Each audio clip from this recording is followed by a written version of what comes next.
Persons in attendance must wear a mask at all times other than when addressing the board. There is a view-only option available through Zoom.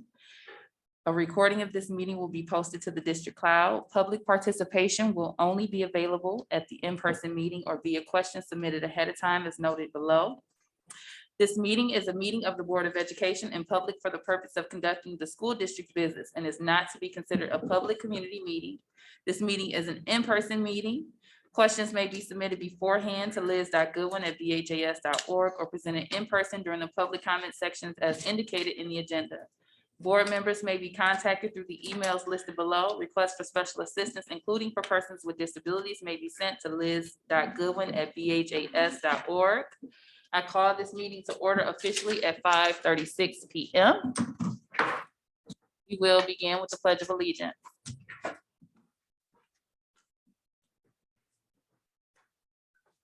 Pledge allegiance to the flag of the United States of America and to the republic for which it stands, one nation, under God, indivisible, with liberty and justice for all. First item of business on the agenda is roll call. Secretary Triplett. President Robinson, Present. Vice President Bradley, Present. Secretary Triplett, Present Treasurer Creighton, Present. Trustee Bowen, Trustee Buchanan, Present. Trustee Rocket Martin. Present. We have a quorum. All right, next we have approval of the agenda. You all can take a look at the agenda. I know you've seen it before. There's one slight change. We have our student representative update noted, but as you can see, they were unable to be present. And just for those in the audience, we have two student representatives that serve as board members. They normally give a report, but they were unable to be here today. So at this time, I'm asking for an approval of the agenda with the admittance of the student representative update. So move. Support. The motion has been made by Secretary Triplett and supported by Trustee Buchanan. Any questions, comments, or concerns? I have a small question. I see that we have our student support update at the end. I was just thinking, is this something that we can move with respect to Mr. Miller so that he can attend the games tonight? There are 3 games going on tonight. He said, that's all right. Well, look, did you see his face? Do you have a suggestion? Yeah, that's an excellent suggestion. Do you have a suggestion of where we place that? I don't. I was just thinking about, this is probably gonna be a long meeting and we might need his assistance down in the gym for supervision. I would say probably. You are correct. So my suggestion would be, we move him up. We can actually move him right above Dr. Townsend, if that's okay with Dr. Townsend. Okay, so I'm going to have to, at this particular time, there's been a separate addition or change to the agenda. President Robinson, Yes. can it be after my report prior to the policy reading because of the climate and culture and strategic update? Okay, so let's start over, ladies and gentlemen. Any other suggestions for the agenda before I request a motion with the additions that have been requested?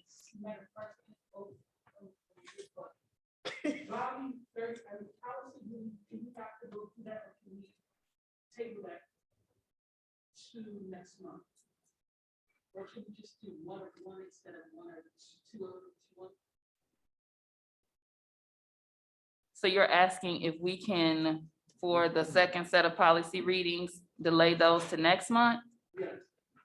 For the first of 2? We can't do it. We already delayed it. Haven't we already delayed that? Yeah, yes. Yeah. Yes. Yeah. Yes, we've already delayed it. I think we have to get that.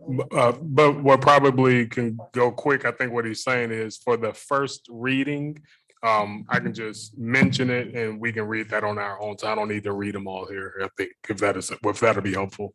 Thank you. Yes. Are there any questions, comments, or concerns regarding the agenda before I proceed?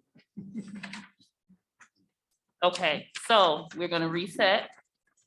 The agenda, the suggested edits to the agenda is to remove the student representative update, as well as moving the student support services report made by Mr. Miller directly under Dr. Townsend's report, so he would technically be item 4.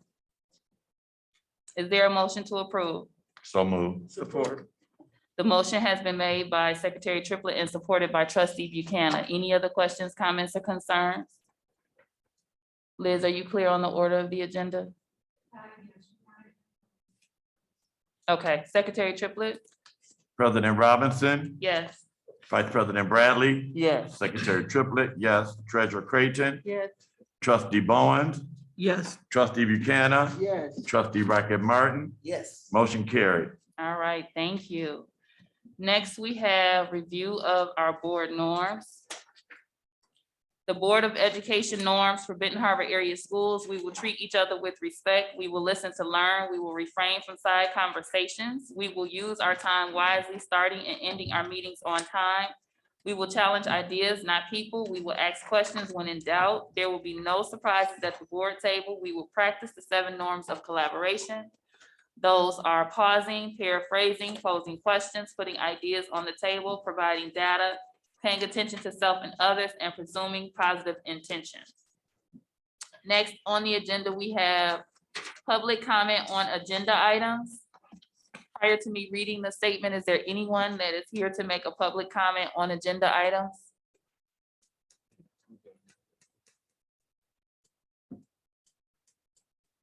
Hearing none, we'll proceed. Next is approval of the meeting minutes. They are in your board packet. These are meeting minutes from December 14th, 2021. I did see on item H6.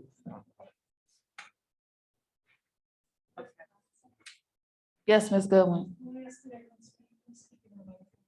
Yes, and there should be a little bit of flexibility in the extension of your mics too, if you need to move it a little bit further. Are you able to hear me okay? Okay. Is there a motion to approve the agenda? So moved. Support. The minute. Yeah, the minutes, my apologies. Is there a motion to approve the minutes from December 14th of 2021? So moved. Is there a second or support? The motion has been made by Secretary Triplett and supported by Trustee Buchanan. Questions, comments, or concerns? I did have a comment on page 8. That was H6. The vote, no, that was H7. If I'm not mistaken, I think Trustee Rocket Martin voted nay as well on that one.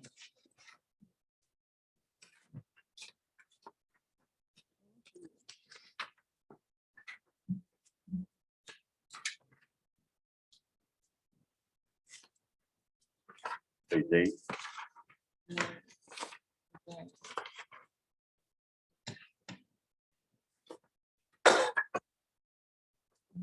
Buchanan wasn't present at that time. Yeah.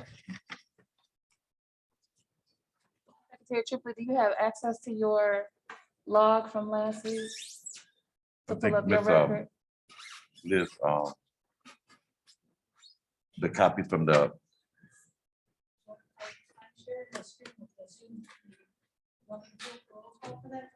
So what I would suggest, if we could double check the records from Secretary Triplett's roll call let me sheet. do it. We do actually, to save us some time, we have a special meeting scheduled for tomorrow. My suggestion would be that we, if there's clarification issues about the minutes, that we could get that clarified, and then we can actually formally approve the minutes tomorrow. Which one was that? Vice President?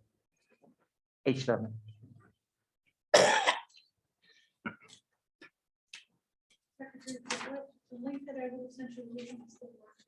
Yes, I have it.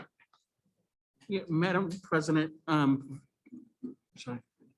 You have the floor, Trustee Bowens. The Vice President is correct on that. I do remember it because I normally vote no on all resignations.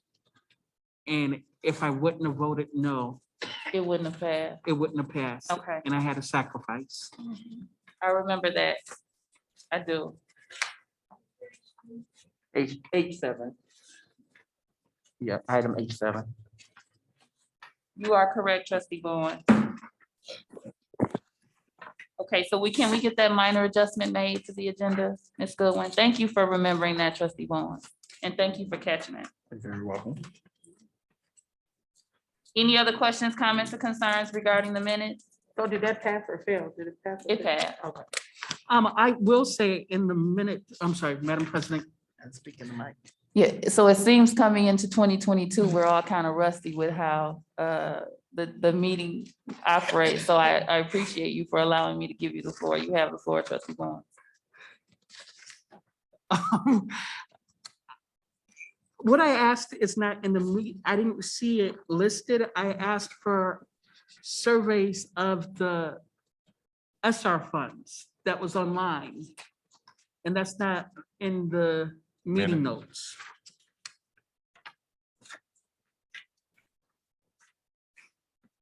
Is that under new business, trustee Bowens? It was,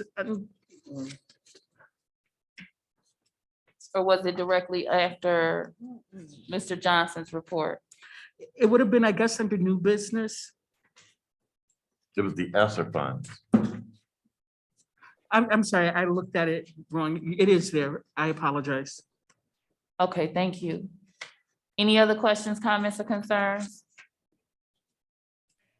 So there was a suggestion to amend the minutes to reflect that trustee Rocket Martin actually voted no Mhm.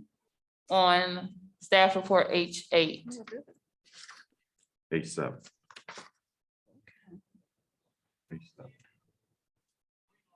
You're correct, H7. H7.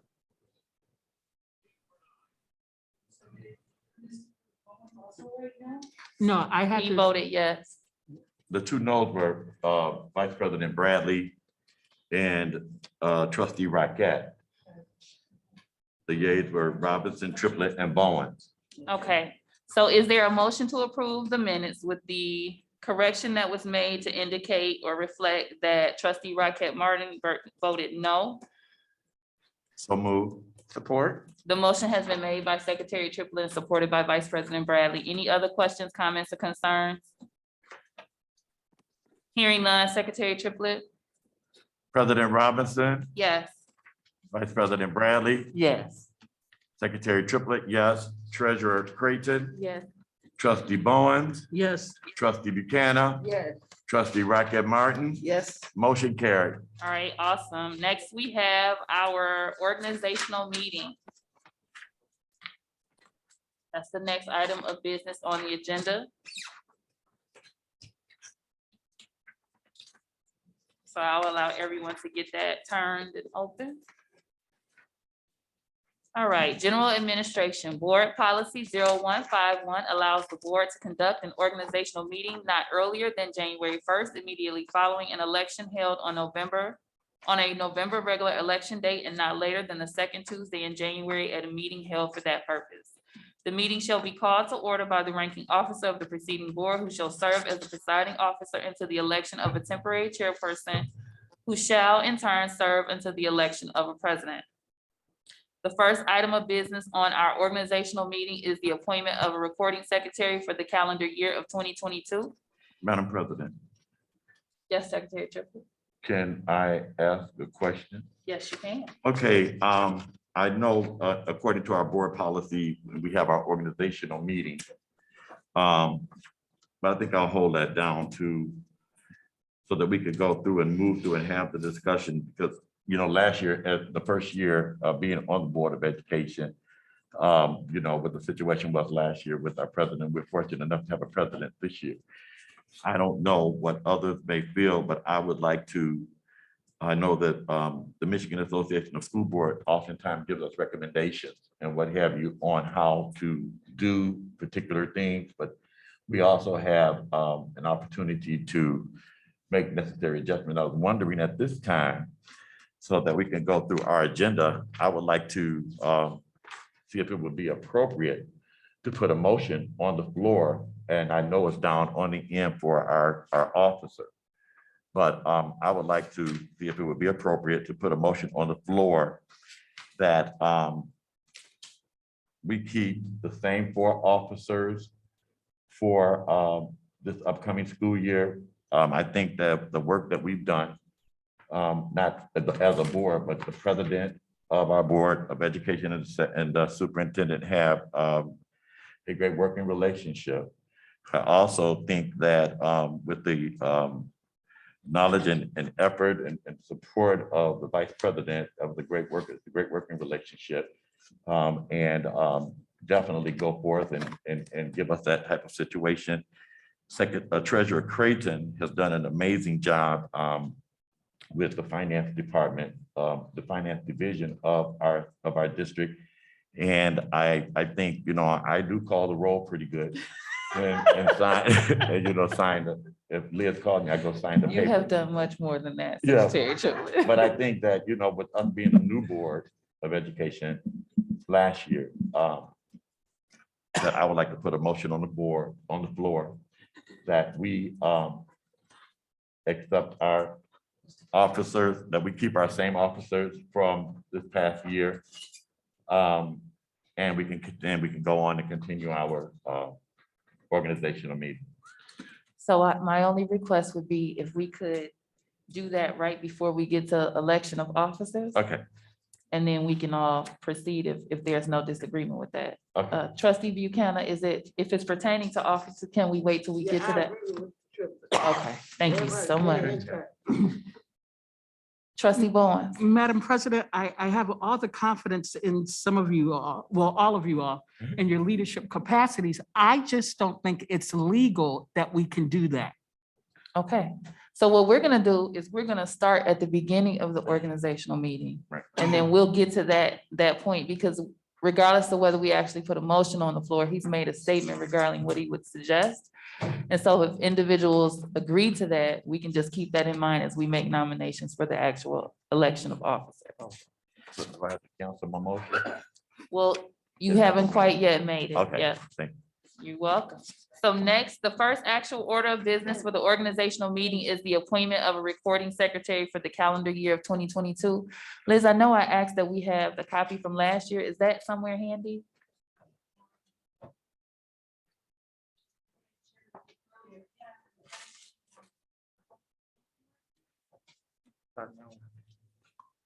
I was hoping to have something tangible, but we can go through. Is there, okay, so the current recording secretary for calendar year, or previous was Liz Goodwin. Yeah.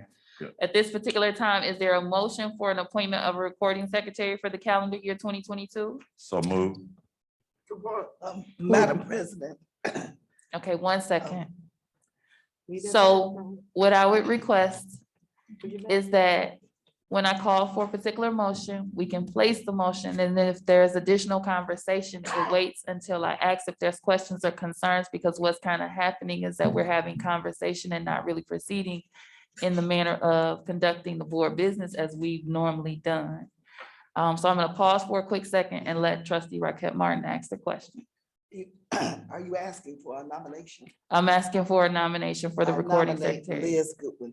All right, and is there a second or support for that? Support. All right. So we're gonna notate Secretary Triplett, yes, No, I'm You have just a trying to see how to record. okay. Take my support back, Rob. Give it to All somebody else. righty, thank you. So right now, there is a motion made to appoint or maintain Liz Goodwin as our recording secretary. And that was supported as well. The original motion was made by Trustee Raquel Martin. Who was the support? Trustee Bowens made the support. Are there any questions, comments, or concerns? All right, so we'll go ahead and call an official roll to ensure that no one has any issue with that. Secretary Triplett? President Robinson, Yes. Vice President Bradley. Yes. Secretary Triplett, yes. Treasurer Creighton, Yes. Trustee Bowens, Yes. Trustee Buchanan, Yes. Trustee Rocket Martin, Yes. motion carried. All right, next on the agenda, we have the legislative delegate to the Michigan Association of School Boards. Currently, it is Vice President Bradley. Is there a motion or a nominee for the legislative delegate for the Michigan Association of School Boards? I'd like to nominate Vice President Bradley A second. as the legislative delegate to Michigan Association of School Board. Vice President Bradley, do you accept that nomination? I accept that nomination. All right. Are there any questions, comments, or concerns regarding that? Hearing none. Secretary Triplett? President Robinson, Yes. Vice President Bradley, Yes. Secretary Triplett, yes. Treasurer Creighton, Yes. Yeah. Trustee Bowen, Yes, Trustee Buchanan, Yeah. Trustee Rocket Martin, Yes. motion carried. All right, awesome. Next, we have representation for the Berrien Cass School Boards Association and Berrien Regional Education Services. Last year, our representative was Secretary Triplett and our alternate was Trustee Rocket Martin. Is there a nomination for representative? Madam President, You have the floor, Vice President Bradley. I would like to nominate trustee Rocket Martin as our representative, Okay, and would you have a suggestion on the alternate? and alternate would be Secretary Triplett. So your suggestion would be that they just flip the role? Correct. Okay. Trustee Rocket Martin, do you have a problem? Oh, I'm sorry, not do you have a problem? Do you accept the nomination to be the official representative? I decline the representative and I accept their alternate. Okay, so I'm gonna start over. Is there a nomination for representative? Trustee Rocket Martin has declined. Is there an additional nomination for representative? Trustee Bowen. I nominate Mr. Triplett. Mhm. All right, so you nominate Secretary Triplett. Do you have a nomination for alternate? Ms. Rocket, Okay, thank you. Secretary Triplett, would you accept that nomination for a representative? Sure. And you have already stated you accept the nomination for alternative? Yes. All right. Any questions, comments, or concerns? Hearing none, Secretary Triplett, can you please call the roll for appointing yourself as representative for Berrien Cass School Boards Association and Berrien Regional Education Service with Trustee Rocket Martin serving as your alternate? President Robinson, Yes. Vice President Bradley, Yes. Secretary Triplett, yes. Treasurer Creighton, Yes. Trustee Bowen, yes, Trustee Buchanan, Trustee Rocket Martin, Yes. motion carried. All right, next on the agenda is an approval of bylaws, dates, times, and place of the meetings for the Board of Education. Currently, our meetings are held on the second Tuesday of the month at 5:30 PM. Is there any concern or question or any nomination, any suggestion or to change that or alter that, or is there a motion to maintain it? President Robinson, Yes, Secretary Triplett. I don't know if this would be the appropriate place for this, but it is a part of the organizational meeting. Through some of our training and the date and what have you, I think it's been standard and that's great. But would this be a place and time for us to discuss the meeting as a whole concept? Because I know that we called it something different. But in our training we're fortunate enough to have Macon here with us. But I think that we need to committee as a whole meeting so that we can get back and start having more conversations, discussions. I think it gives more opportunities. So would this be the right place to have that discussion? Yeah. Yep, so what I believe that you're stating is that you would like to discuss the potential of restoring the work session. Yeah, or if I didn't know that the work session was the same thing as until we had the training, the committee as a whole.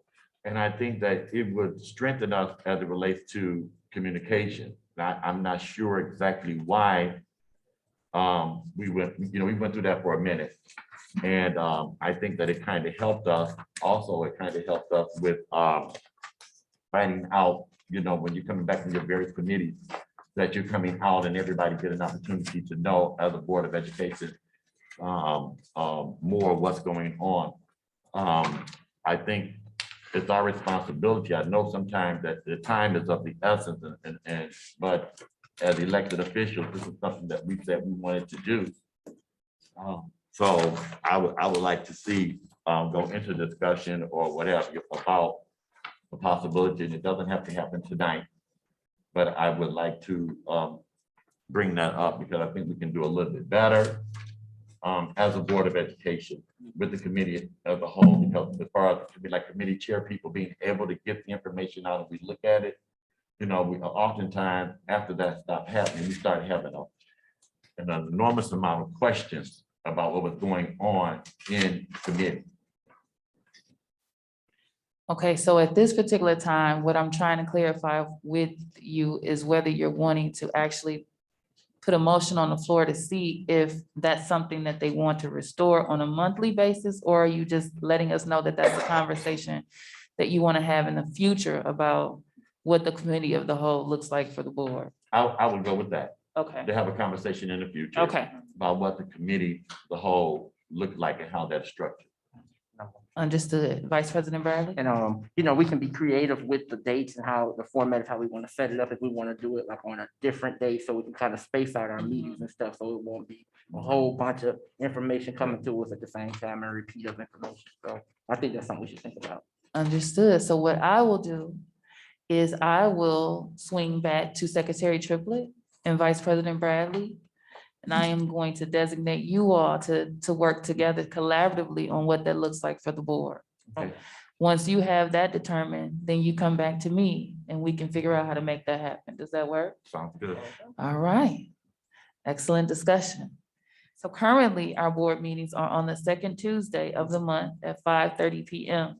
Is there any concern with that particular date, that day of the week, or that frequency or that time?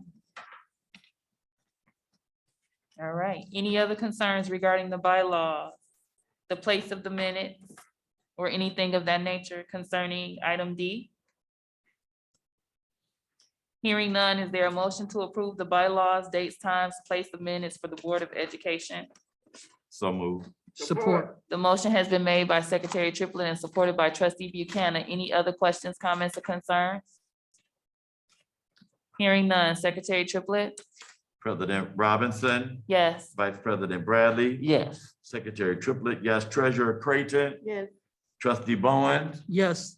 Trustee Buchanan, Trustee Rocket Martin. Yes. Motion carried.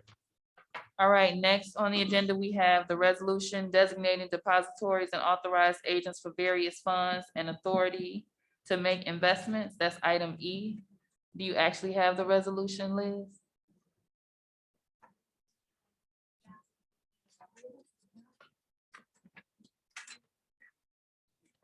It's on page I'm gonna 4. defer to Mr. Johnson too, or Dr. Townsend, whoever would like to actually read it.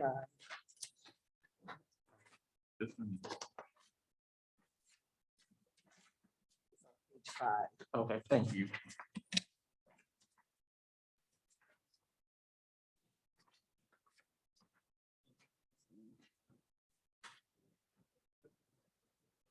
Benton Harbor Schools Business Office account for Business Office Elizabeth Griffin Herman Trust Fund, Frederickson Scholarship Fund, Joseph Opalski Memorial Fund, Les Butergeit Athletic Scholarship Fund, Norman B. Hall Memorial Fund, and Robert Payne Scholarship Fund, and that the business office account be continued in operation at the Horizon Bank, and further that the superintendent and the CFO be authorized to individually sign checks on the account, and that the food service fund account continue at Horizon Bank, and that the superintendent and the CFO be authorized to individually sign checks on the account. Be it resolved that the Horizon Bank be and it is hereby designated as depository of this district's general fund and the invoice account and all other accounts listed below, and that funds so deposited may be withdrawn upon a check, draft, or wire transfer. Be it resolved that funds so deposited may be withdrawn upon a note or order of the district. Be it further resolved that all checks, drafts, notes, or orders drawn against said accounts be signed by their respective authorized signers as indicated below, and that no checks, drafts, notes, or orders drawn against said bank accounts will be valid unless so signed. And may I refer to the list rather than reading this? Yes. Thank you. And we have listed the funds 1 through 11, accounts 1 through 11. Be it further resolved that Horizon Bank is hereby authorized and directed to honor and pay all checks, pay any checks, drafts, notes, or orders so drawn, whether such checks, drafts, notes, or orders be payable to the order of any such person signing said checks, drafts, notes, or orders, or any such persons acting in their individual capacities or not, whether such checks, drafts, notes, or orders are deposited to the individual credit of any of the officers or not. This resolution to continue in full force until notice to contrary in writing is duly served on said bank. And then resolution pertaining to the designation of depositories and authorized district agents for the payroll and invoice funds for the school district. Be it further resolved that the Huntington Bank be and is hereby designated as depository of this district's general fund and payroll account, and that funds so deposited may be withdrawn upon a check, note, or order of the district. Be it further resolved that all checks, drafts, notes, or orders drawn against said account be signed by the following employees: Dr. Andre Townsell or Scott Johnson, and that no checks, drafts, notes, or orders drawn against said bank shall be valid unless so signed. Be it further resolved that all checks, drafts, notes, or orders drawn against said accounts be signed by persons as designated below. Be it further resolved that Huntington Bank is hereby authorized and directed to honor and pay checks, drafts, notes, or orders so drawn, whether such checks, drafts, notes, or orders be payable to the resolution, payable to the order of any such person signing and or countersigning said checks, drafts, notes, or orders, or any such persons in their individual capacities or not, and whether such checks, drafts, notes, or orders are deposited to the individual credit of the person so signing and or countersigning said checks, drafts, notes, or orders, or to the individual credit or any other officers or not. This resolution to continue in full force until notice to the contrary in writing is duly served on said bank. And then we have the resolution to invest idle funds. Would you like me to read through this or to summarize? Yeah, I'm slightly confused, and I'm pretty sure everyone else is too, so I'll go ahead and speak up about it. The way that the agenda is written, we're technically on E, but then I know there's an H that's bank depositories and agents. And so I'm wanting to clarify the difference between the two, because I'm pretty sure what you just read is under H. And then it continues into number 3. So I just want to make sure that, is there a duplication of the resolutions or? Purposely, yes, because we have two different banks. Thank you. Okay, you can continue. Well, actually, you can continue, Mr. Johnson.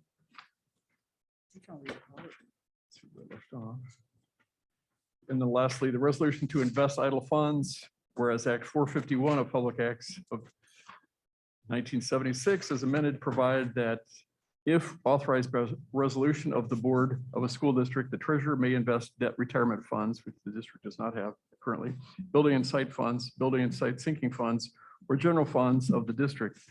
The investment shall be made pursuant to subsection 7, shall be restricted to the following. We have the list here. And whereas it is the intent of the Ben Harbor Area Schools to maximize its return on balances from time to time available in the various funds of the district. And whereas it has been the practice of Ben Harbor Area Schools to have its CFO as a designated agent of the treasurer make immediate investment available balances. Now therefore be it resolved that the superintendent and the CFO designated agents of the treasurer be authorized and are hereby directed to invest the balances from time to time available in the various funds of the district in accordance with Act 451 of PA 1976 as amended. And be it further resolved that the superintendent and the CFO may also deposit available balances in savings accounts and or savings deposit receipts. And said superintendent and the CFO are further instructed when possible to invest idle funds in instruments as permitted by law and by board policy. Be it further resolved that all such investments heretofore made are hereby ratified and validated. All resolutions and parts of the resolution insofar as they conflict with the provision of this resolution be and the same are hereby rescinded. And that's the end of the banking Okay. section. Secretary Triplett? Yeah, so I too had the confusion, going from E over to H and then item going over to H. Then going to resolution. Is there a second resolution? Are these two resolutions? So it looked like to me that if the order probably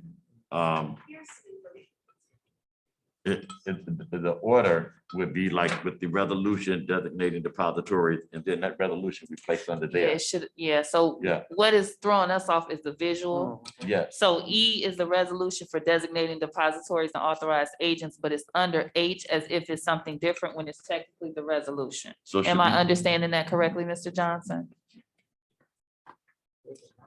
Because H is not technically a resolution, it just lists the information. Right, that's correct. That's I believe correct. Last year it was in a separate, different meeting, and so item E actually should be scratched from here and replaced with H.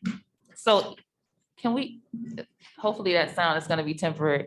So what Mr. Johnson is clarifying is that visually, item H is a part of E. It is technically the resolution. So there will not be an actual vote or an additional vote that comes at H. It's the resolution for E, correct? Correct. Okay. so That is so lovely. Sounding good. that's the fan going down. Oh, okay. My nerves got shot for a second. So, Okay. Just for clarification purposes, I think I heard Mr. Johnson say that with the bank where we have E, normally that E portion would have been over here, period. And then, so I think it's a cut and paste organizational piece because we also don't have a place to record our votes. Mhm. So So if you could make the notation on your records, and then Liz, if you could make sure it's noted in the minutes. Yeah. Yes, so H is the resolution for E, which is what Mr. Johnson just read. And so there needs to be a place in your minutes or your document where you notate the yes and the yes and no's, or ayes and nays. Okay, so so now at this particular time, I'm gonna call for a motion to approve the resolution designating depositories and authorized agents for various funds and authority to make investments. So move. The motion has been made by Secretary Triplett and supported by Trustee Buchanan. Any questions, comments, or concerns? I know we've had a bit of discussion prior to the actual motion, but I think that was necessary to ensure we understood the resolution being read. Any other questions, comments, or concerns? Hearing none, Secretary Triplett? President Robinson, Yes. Vice President Bradley, Yes. Secretary Triplett, yes. Treasurer Creighton, Yes. Trustee Bowens, Yes. Trustee Buchanan, Yes. Trustee Rocket Martin, Yes. motion carried. Next on the agenda, we have approval of law firms. Our current law firms are Clark Hill PLC, Mika Myers PLC, Troon Law Firm PC. And then it says any other law firm approved by the superintendent between the board's 2021 and 2022 organizational meetings.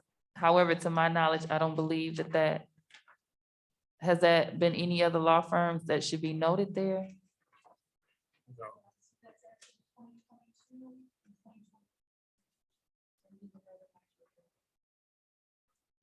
So this should say,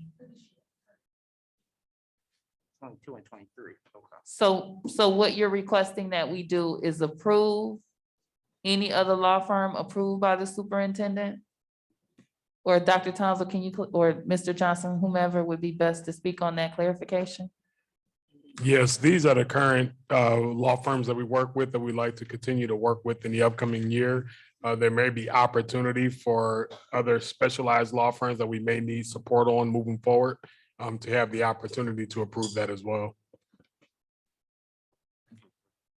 So are you asking that we give you the authority to hire any additional law firm needed? Or would it be feasible to bring those additional law firms to the board if we find a need to work with them? It's whatever the board would like. Secretary Triplett? Yeah, because when I was reading that, it says any other law firm approved by the superintendent before and between the board's 2021-22 organizational meeting. That kind of threw me off. If anything, that any law firms or anything, any actions or anything, it should, it's just my thought, that it would be irresponsible for just somebody just to say, well, I'm gonna go get this lawyer and go get that lawyer without having any conversation with the board to say that this is happening. So I would not feel comfortable with that that portion in there. As far as the approved by the superintendent, because this is the organizational meeting of the Board of Education. And so that kind of threw me off a little bit. Also, with the approval of the law firm, last year, just coming on the Board of Education new, you know, we were with our organizational meeting and, you know, we didn't know, you know, who, you know, the law firms we just went through. I don't think that we've had, and I know we have to identify law firms, we have to be covered. But I think that it is critical that we have some type of conversation as a Board of Education, because I did ask this question throughout my first year here. I was kind of confused on some of the roles that these law firms that we have listed here as to really who they were representing. And we've had several times we had to go to the law firm about situations. And another concern of mine was this.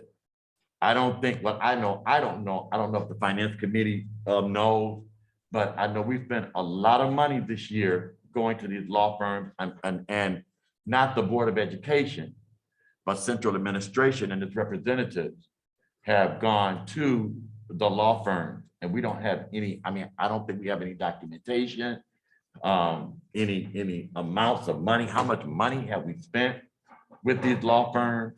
And so we haven't had that type of discussion, but I think that's something, if, you know, if it's the will for us to continue with these law firms, but I think that the Board of Education should have some more information, just a report out on what, you know, have we really discussed, do we feel that these law firms have represented us in our best interest as a Board of Education and as a school district?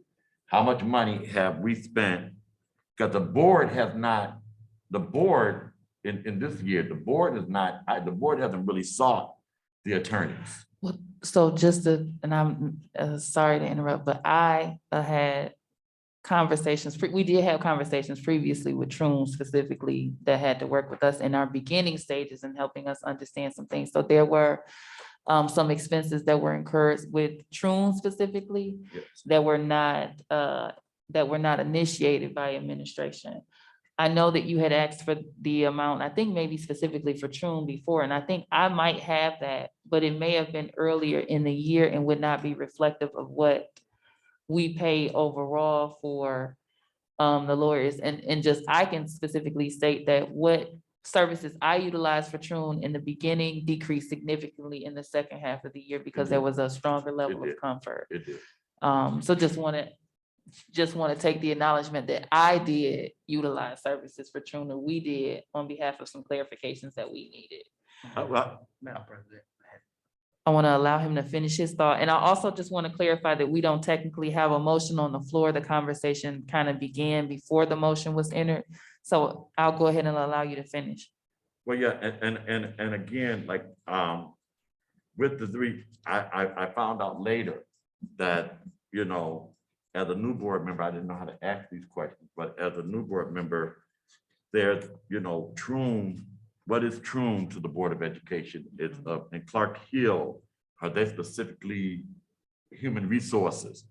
And Mika Myers, I don't know who Mika Myers is. Maybe some people know. So Troon, so the first question that you answered was, who are they the lawyers for? And the answer to that is they're the lawyers for the Benton Harbor Area School District. Now, there may be times where the Board of Education sees something a little bit differently than administration. And so we have utilized our lawyers to assist us in those moments where clarification is sought. And there may be times where we understand that the board was correct in its view, or administration may have been correct in its view per the lawyer's interpretation. but they are the lawyers of Benton Harbor area schools and are not to necessarily pick a side in the counsel that they provide to the district. Well, I think from our experience this year, that sometimes I think there were conflicts of interest, if you will, in certain situations. So I found it, you know, it was kind of, maybe it doesn't specifically have anything to do with the specific firms or what have you. Just the But usage just to of get an utilizing, understanding, yes. you know what I mean, of what it is in their role. So it's not about, oh, we don't want Clark Hill, we don't want Mika, don't want this one, don't want that one, none of it. It's not about that. It's about just getting some understanding as board members, what these roles of these particular law firms are. So Trune is our general counsel. Clark Hill specifically reflects or focuses on HR. And Mr. Johnson, can you clarify for me, Mika Myers, their specialty specifically? Yes, they're handling one lawsuit for the school district. And then Trune, you guys are I know HR is most familiar with Clark Hill because they clarify a lot of the questions as it relates to human resources and labor laws and things of that nature. Trune is just our general counsel. So if I have a quick question on whether or not a motion was handled correctly, or if I just want a general interpretation of our bylaws or standard law as it relates to a school district, Trune would be the entities that we would go to primarily. If we need to clarify whether it's not something that we did was legal as it relates to human resources, or if we're covered in an action taken, Clark Hill has primarily been the person that we've gone to. But I have had opportunities to talk to Trune about an action that may have been taken in a meeting with Clark Hill, for example, because overall, he would be the entity responsible for covering us as a district, if that makes sense. It does. And my relationship with Trune was very strong in the beginning in building that initial relationship. Being familiar with him as our lawyer from my previous term, and I know he's been the longest standing with us, so my comfort is with maintaining Trune and our relationship with Mr. Gardner. I'm not sure if HR has any conversation or input, or anyone else has any input about the others. Now, the Mika Myers firm is one that we're not as familiar with because we're not necessarily hands-on with the lawsuit piece of things. But I definitely think that it is a conversation that was worth having. And as it relates to the approval of any other law firm by the superintendent, just for clarification, Dr. Townsend and Mr. Johnson, has there been any instances where you guys have had to employ a legal office other than who we already had? Outside of the business, There have been in some previous years, But not in the most recent? I believe. we were good this year. We were able to maintain what we have. It's just a recommendation. If the board accepted, that'd be great. I always run it past the board, but I understand whatever you want to do, I'll support. Madam President, You have the floor, Treasurer Craig. I would like to make a motion if possible. You have the floor, because at this time, there's no motion, so I'd love the motion you'd like to Okay, make. I would like to make a motion that we approve the listed 3 law firms. And if any other law firms need to be hired, if they come before the board. So I'm asking that we make a motion to approve the 3 law firms listed. All right, so currently there is a motion on the floor to approve the law firms of Clark Hill PLC, Mika Myers PLC, and Trune Law Firm PC. Is there a second? So moved. The motion has been made by Treasurer Creighton and supported by Secretary Triplett. Any other questions, comments, or concerns? Vice President Bradley? And I just want to say, add on that I know that we did have a list of, table came out, I don't know if you remember that table, and it had a list of all the legal costs over a certain amount of time. So I know that came up. I don't know if we can get that again. So I think Mr. Johnson did that a while back. President Robinson? You have the floor, Secretary, It's Treasurer really Creighton. quick.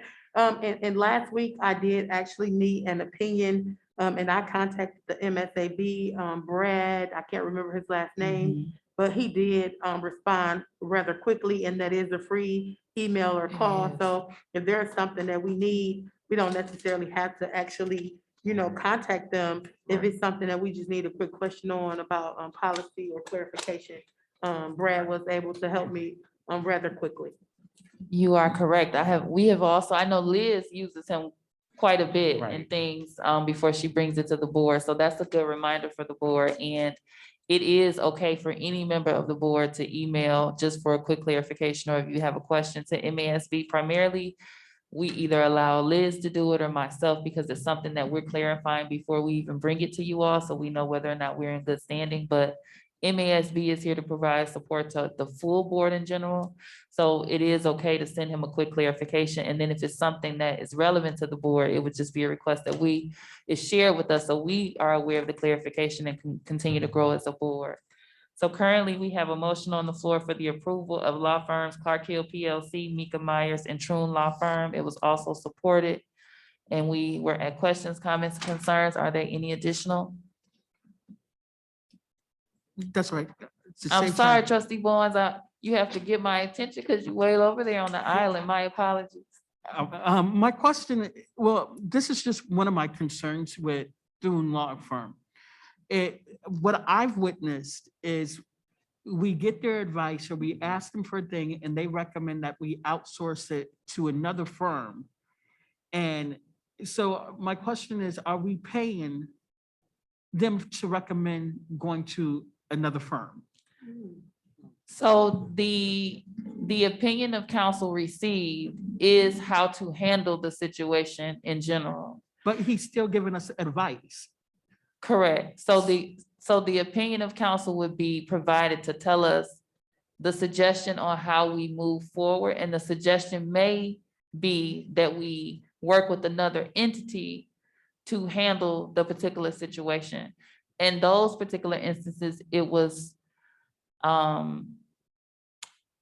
suggested that we do it so that Troon, being our lawyers, would not be in a position to be giving us a biased opinion of how to proceed or a biased review of a particular situation, because they're the district's lawyer. If there's a separate entity that comes in and is not connected to the district in general, then it gives us an outside view of or analysis of a situation that we're going through, whereas Troon's viewpoint might be for the best benefit of the district, if that makes sense. And then another thing I have a problem with, and I've witnessed this and I said this, we're operating, handling the district's business and we have no attorney sitting here. And maybe that's from my municipal government experience. I know when I was a city commissioner, we've always had a city attorney. When I was on the school board as a student representative back in the day, we always had a city, Reverend Gavin was the school district attorney. So that just, and he attended the meetings and was right there. So that's just some of my questions and my concerns. Thank you. You're welcome. I believe Troon previously gave us the rate for what it would require to have a person come in district. It was quite expensive. I believe that was sent out, but I can go look for that because it's been quite some time. And I might need to get an additional quote because that was last year. I think we may have been virtual at that time, so I can't remember if there was an in-person rate, but that was a suggestion that we looked into and looked into the cost as well. So I can circle back to Mr. Gardner and check into the cost of them. It would have to include travel and things of that nature, but it is feasible to look into that. And Madam President, and pardon me for saying this if I sound rude or blunt, if he is too expensive to carry here at our board meetings, then we need to look at someone local as another attorney to be sitting here to make sure we're doing the best of our ability. It's as a legal standpoint, I think No, that's what I we understand should what be you're saying. doing. Okay. I understand 100%. And it wasn't rude. It's a good point to be made that we could have in city council that is able to get here. I have to look, like, as stated, I do not recall specifically.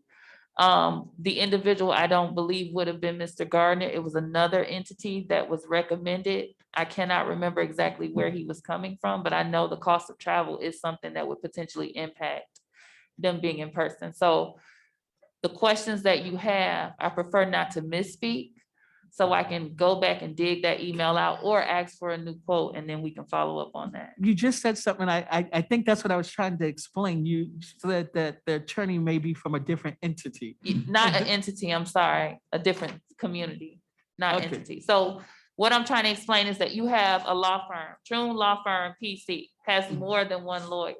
I Correct. do not believe, if I'm remembering correctly, that it would have specifically had to be Mr. Gardner that would have been present with us, is what I'm saying. So Troon Law Firm has more than one lawyer. I do not recall if it was Mr. Gardner himself who we were quoted for as being present. They're still our law firm and they still service us. Mr. Gardner is just the representative that we've worked with directly. Thank you. You're welcome. Any other questions? I do, and just in closing off of what he, piggyback on what he said. And I, like I said, we have to go forth and identify, but I think we need to have more discussion, to be able to discuss it. I don't know if it's something that could be done in committee, because I do have some concerns, and some questions, some more questions. And I just want to make sure that I got those questions and those concerns properly, because like you said, if we have an attorney, I guess I'm stuck with the board attorney. And if we have with situations that we've dealt with down this year, I don't see how there would be a conflict of interest if you have a board attorney, you have an HR attorney. And as Treasurer Creighton said about MASB and their legal, they don't give us legal, they'll support us, but they can't represent like they're representing us and giving us things like that. But So to provide an example, let's just say that we're sitting here and Ms. Brown indicated that she felt I was in violation of my bylaws or in violation of a law as a board member of Benton Harbor Area Schools. Our law firm may make a suggestion that we have another outside source come in to say that whether or not looking at through the policies and the interpretation, whether I was in violation, because my law firm, Troon, could be accused of making a determination if they were the person to investigate that's in the best interest of the district.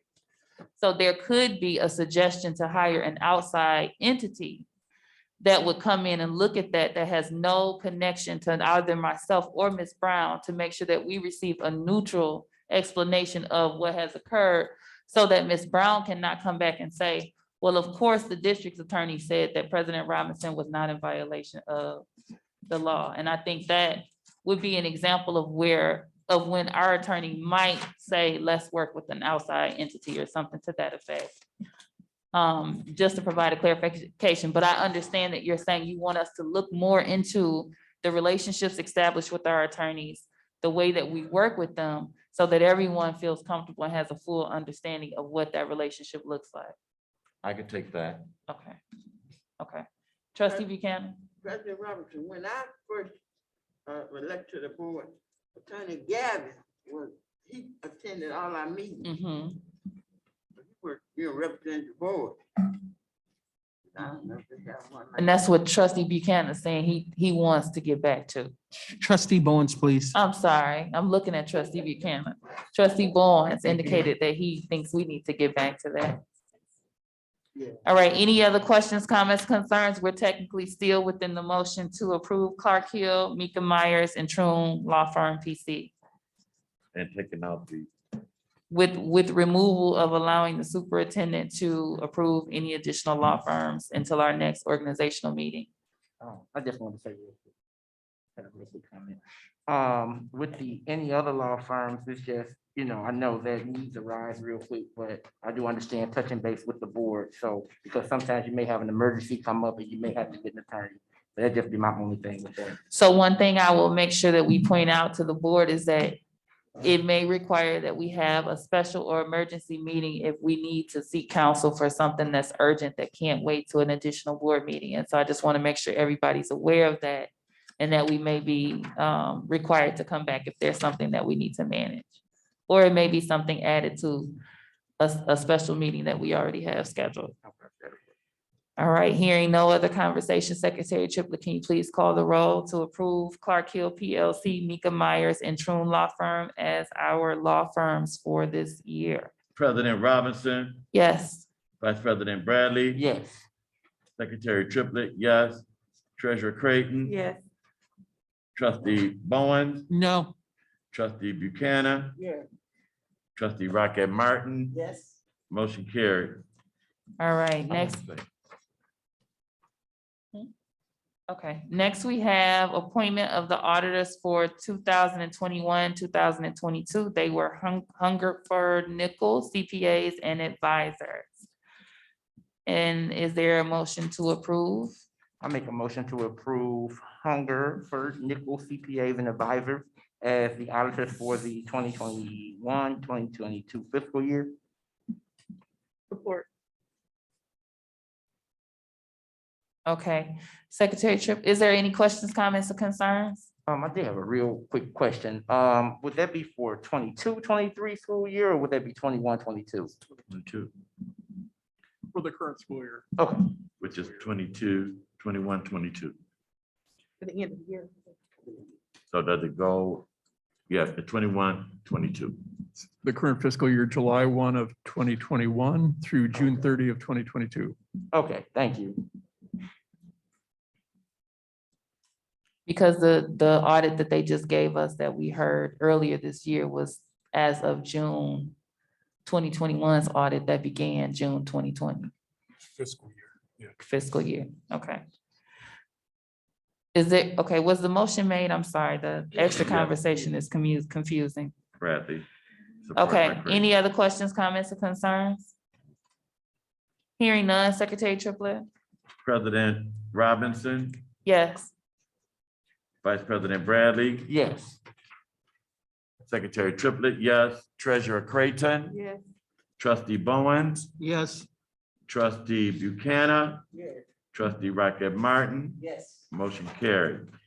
All right, now I want to make sure that I am reading this correctly. If I'm not confused, we have gone through everything. Bank depository agents was technically not a separate item. It was under E, which is technically the resolution for E. We've gone through that. So my understanding and reading of the agenda is that we are technically at the election of officers for the 2022 calendar year. Am I correct, Ms. Goodwin? Yes. Okay, so previously Secretary Triplett indicated that he wanted to make a motion that we keep it the exact same. I would feel most comfortable that we do go through them individually, because I would hate for a person to be in position to vote no because they disagree with one of the four individuals that would be selected as an officer. So we're gonna go through them individually, but I would like for you all to keep in mind Secretary Triplett's suggestion made. And then we will have an opportunity to have additional discussion if needed. All right, so for the office of president, are there any nominations? I'd like to nominate President Robinson for the position of President of the Board of Education. And I support it. Thank you both. Are there any other nominations for the office of president? I accept Secretary Triplett. Any additional discussion needed? Please call the roll. President Robinson, Yes. Vice President Bradley, Yes. Secretary Triplett, yes. Treasurer Creighton, Yes. Excuse me, yes. I'm sorry. Trustee, Trustee Bowen, Yes. Trustee Buchanan, Yes. Trustee Rocket Martin, Yes. motion carried. Thank you. I appreciate you all for your continued faith. And I promise that I will get better. And we are going to rock this school year phenomenally. Next, we have the position of vice president. Are there any nominations for the office of vice president? Madam President, I nominate Matthew Bradley as Vice President. All right, and I believe trustee Buchanan was making the same nomination. We can count it as a support, although we technically don't need a support for the nominations. Vice President Bradley, do you accept? I do humbly accept that position. Thank All you. right, are there any other nominations for the office of vice president? Hearing none, Secretary Triplett. President Robinson, Yes. Vice President Bradley, Yes. Secretary Triplett, yes. Treasurer Creighton, Yes. Trustee Bowen, Yes. Trustee Buchanan, Yes. No second Trustee reading. Rocket Martin, Yes. motion carried. Ms. Goodwin, did you have a question? Okay. So Vice President Bradley has been approved as our Vice President. Would you like to say anything? Just thank you all. Thank you all so much for the phenomenal year. And as I continue to support it. I ain't gonna be long. Don't make no long. No, and I'm Now, gonna continue. he can make his speech all these questions we didn't have Right. before we even get to. And I'm gonna continue to support our president. That's been my whole goal as vice president, just to be a support system and make sure All that right if she now. can call me, if she needs to vent or we need to just talk about something or make a decision. And anybody's welcome to call me if I know me and Secretary Triplett done had this conversation before. If I don't call you, don't take it personally. And sometimes I will call you if we need to have a pressing issue going on, but just know that wherever I'm at in this country, you can always call me because anybody on the school board gets first priority. I could be talking to my mom and I'll say, oh, let me take this call. Best friend, hey, this is the president. I gotta talk to my president. Let's see what's going on. So I thank you all for having confidence in me. Let's continue the great work we're doing. I would just like to say that you are a phenomenal Vice President. Thank you. And I appreciate that the moments where I feel slight panic, you're able to keep a level head and listen. So I just thank you. I know I say it all of the time on our meetings, but I just want to repeat that I do sincerely appreciate you.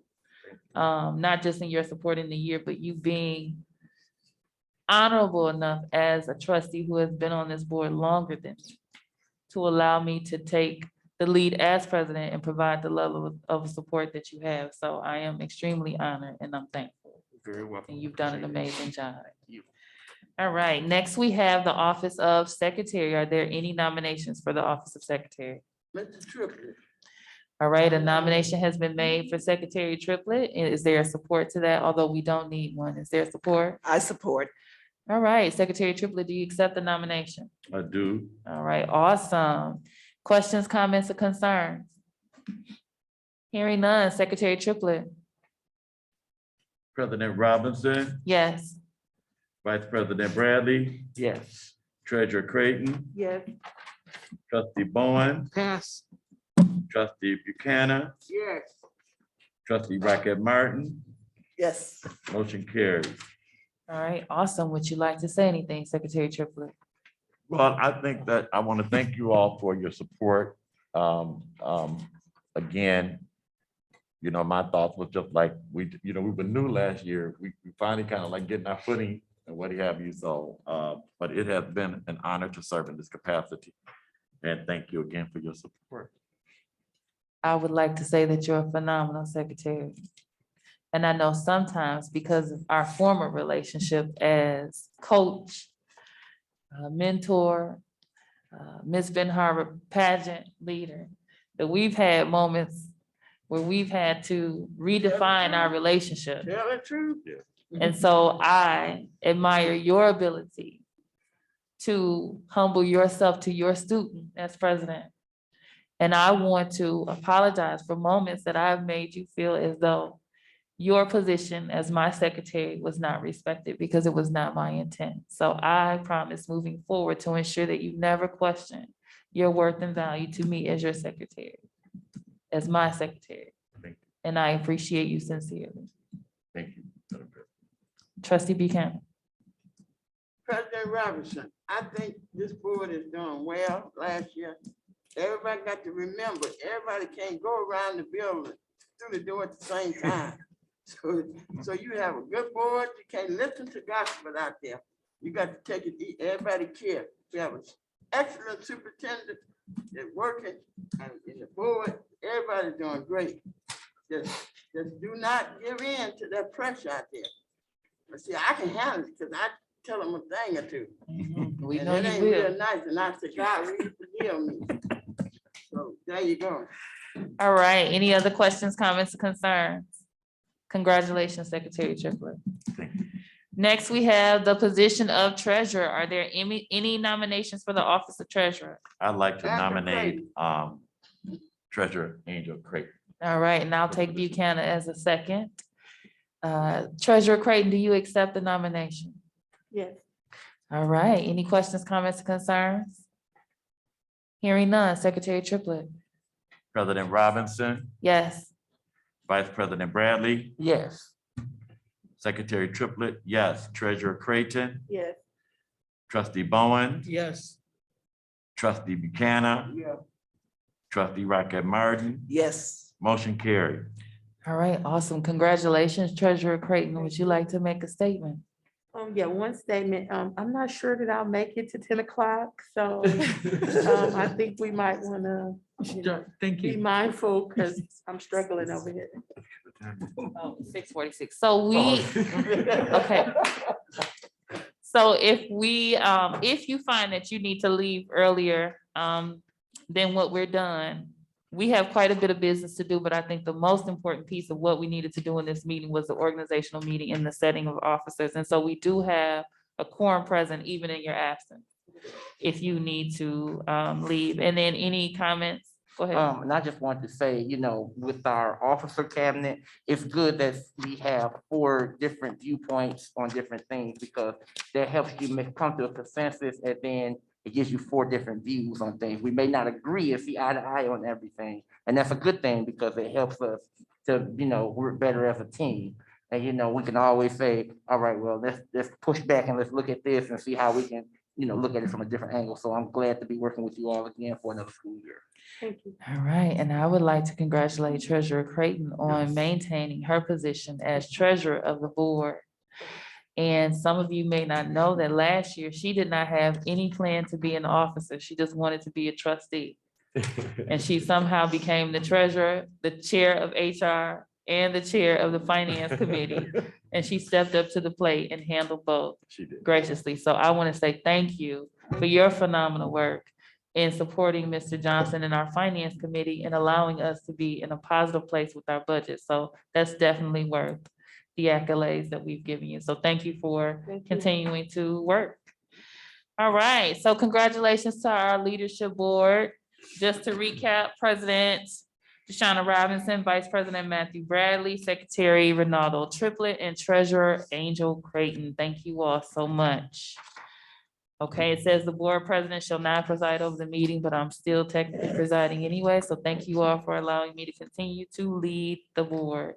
So Yes, with that, Madam President, are we supposed to go into a new session? no, we're continuing forward. Okay. Yep. So so that particular thing, let's just say someone had nominated Secretary Triplett and he was now the new president, we would be responsible for switching seats and he would now officially take over. Okay. But being that it's me, we just keep it moving. All right, so the next item on the agenda is regarding our disciplinary committees. What we've been doing is Liz has reached out and asked if someone's available or she's checked with me. I've made suggestions of individuals that I thought would be a good fit for the committee. What we would need to do moving forward is actually establish a disciplinary subcommittee so that when we have those instances where we need board members, we don't have to ask for availability. I don't have to self-assign. We actually have a subcommittee that's already established. So the item says 2 board members will represent the school board during expulsion hearings. District administration designee notifies the school board when expulsion hearings are needed, a disciplinary subcommittee of, and we need 2 individuals. Now, I will ask, is there anyone that would like to volunteer to be one of those 2 committee members? Madam President, I will volunteer. Okay, so you would volunteer? Okay, I would too. you would volunteer. Secretary Triplett, did you say? I would like to, on this particular piece, because there were some questions and some concerns about the policy as it relates to expulsion here in Ben Harbor area schools. Traditionally, and it's been brought to my attention that according to our policy, what we've been practicing, where there are 3 board members who are actually there, an odd number of board members being there, and that the superintendent brings those students before the Board of Education for expulsion. when we go through and look at our policy. And again, for more clarification, I think that for the 40 or 50 years that I've been here, that's the way it's been done. And I think that I'm quite sure that the majority of us are alumni or either former administrators and what have you, and the policy has been where the principals take the recommendation to the superintendent, once they do what they do, bring it to the Board of Education, and the 3 trustees of the Board of Education go through and make that decision. So I think we need to revisit that policy again, because I mean, do we need to look at that policy and revisit? And I would, for this piece right here, if it would be okay, hold off on this until we get clarification, because I did get an opportunity to talk to the superintendent. And the way in which the policy read, it appeared, the way in which it read, it looked like we weren't doing it properly, but we also are the policymakers, and we can make the necessary adjustment to that policy where we have with our prior expulsion here. So are you making a motion to table the, okay, Dr. Townsend? Yeah, so, well, so the practice of Benton Harbor area schools in the past with regards to expulsion was not in line with policy. We did reach out to the attorneys for clarification. Also, the way the policy is currently written as a best practice. We did that also on Wayne Westland. So for example, if a student is expelled in our district, I have the authority to expel. And if parents or students do not like the recommendation, they appeal to the board. In the past, the board was expelling a student and there was no one for the student or the guardian to appeal to. So the best practice that we did in my prior district and what our policy read is that the superintendent has the authority to expel. And if that parent guardian do not like that decision, they appeal to the board. That was not the practice of Benton Harbor area schools, but that's how the policy read, and we made that correction in our practice in our most recent opportunity. President Robinson? You have the floor, Treasurer Craig. Yeah, so I was fortunate enough to speak to the superintendent and also both law firms. And it's partially correct what he said, but one thing that they did say is that there is a contradiction. And so it's important moving forward that we make the decision as a board on how we would like to move forward so that it is clear. And like Mr. Triplett and I think the superintendent said, we are the policymakers, and so we can make that decision. The part that I said wasn't partially true was that if a parent appeal, if we decide that we would like the superintendent to only have, so basically in the policy, it states that the superintendent can suspend for 10 days. And then it talks about the board. Then it kind of switches back to say he can suspend to up to 60 days. And so that was kind of the contradiction. So I guess the correction that I would like to add on to what he said is that the way that we've been doing it, we would pretty much have 2 board members. Well, that was kind of problematic because on one recent hearing, 1 voted no and 1 voted yes. So it's important that whenever you do have something that will need a vote, that you would have an odd number. So if that's something that we decide to do, then we would need 3. Yeah. The other thing is, if with that 2 or 3, if a parent decide to appeal, then it could still go before the entire board. So that's not necessarily problematic because we would just go from 3 to 7. So that could potentially still work. So I guess the decision would be, do we want to give the superintendent sole power to suspend a student that goes up for expulsion? Would we like to give him the entire, vote, or would we like to continue? Like he said, that was a discrepancy in the policy. It was a contradiction, but we ultimately gets to make the decision on whether or not we would like the board to be involved in the expulsion hearings, or if we would like to defer our authority to the superintendent to make the decision every single time. And so if I can, I would also like to put my opinion in there. I did kind of suggest that he, reach out to some other superintendents to kind of see what's the best practice. I did get kind of mixed messages when I reached out or kind of researched other districts. So that is something that we want to think about. I do think it's important that we support him to a certain extent. But I guess my discomfort comes in, like what Vice President Bradley stated with the other issue. Him kind of only having the vote, it kind of puts him in a difficult situation as well, because he might not see the other perspective in an effort to support his administrators, which I definitely would like for him to do that and support the administrators. But I think it might be helpful to have a second set of hands to kind of look at it. And so I am honestly not comfortable giving him that sole power. However, I think it's up to the whole board to decide on how we move forward with that particular resolution. Excuse. Okay, so you have the floor, Dr. Thompson. So the only one thing I want to add, whatever the board decide, I'll support 120%.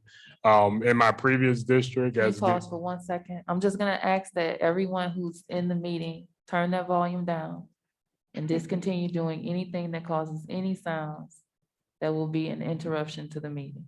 If you need to take your phone call or go on your phone or do any type of noise outside of board business, I ask that you step in the hallway. You have the floor, Dr. Townsend. I want to share in my previous district as the assistant superintendent in Wayne Westland, where we had 11,000 students, I was solely responsible for the expulsions. All of them were successful, not one grievance, not one appeal. So I'm saying that I will continue to bring that best practice here and do my due diligence to give all of our young people and their families due process.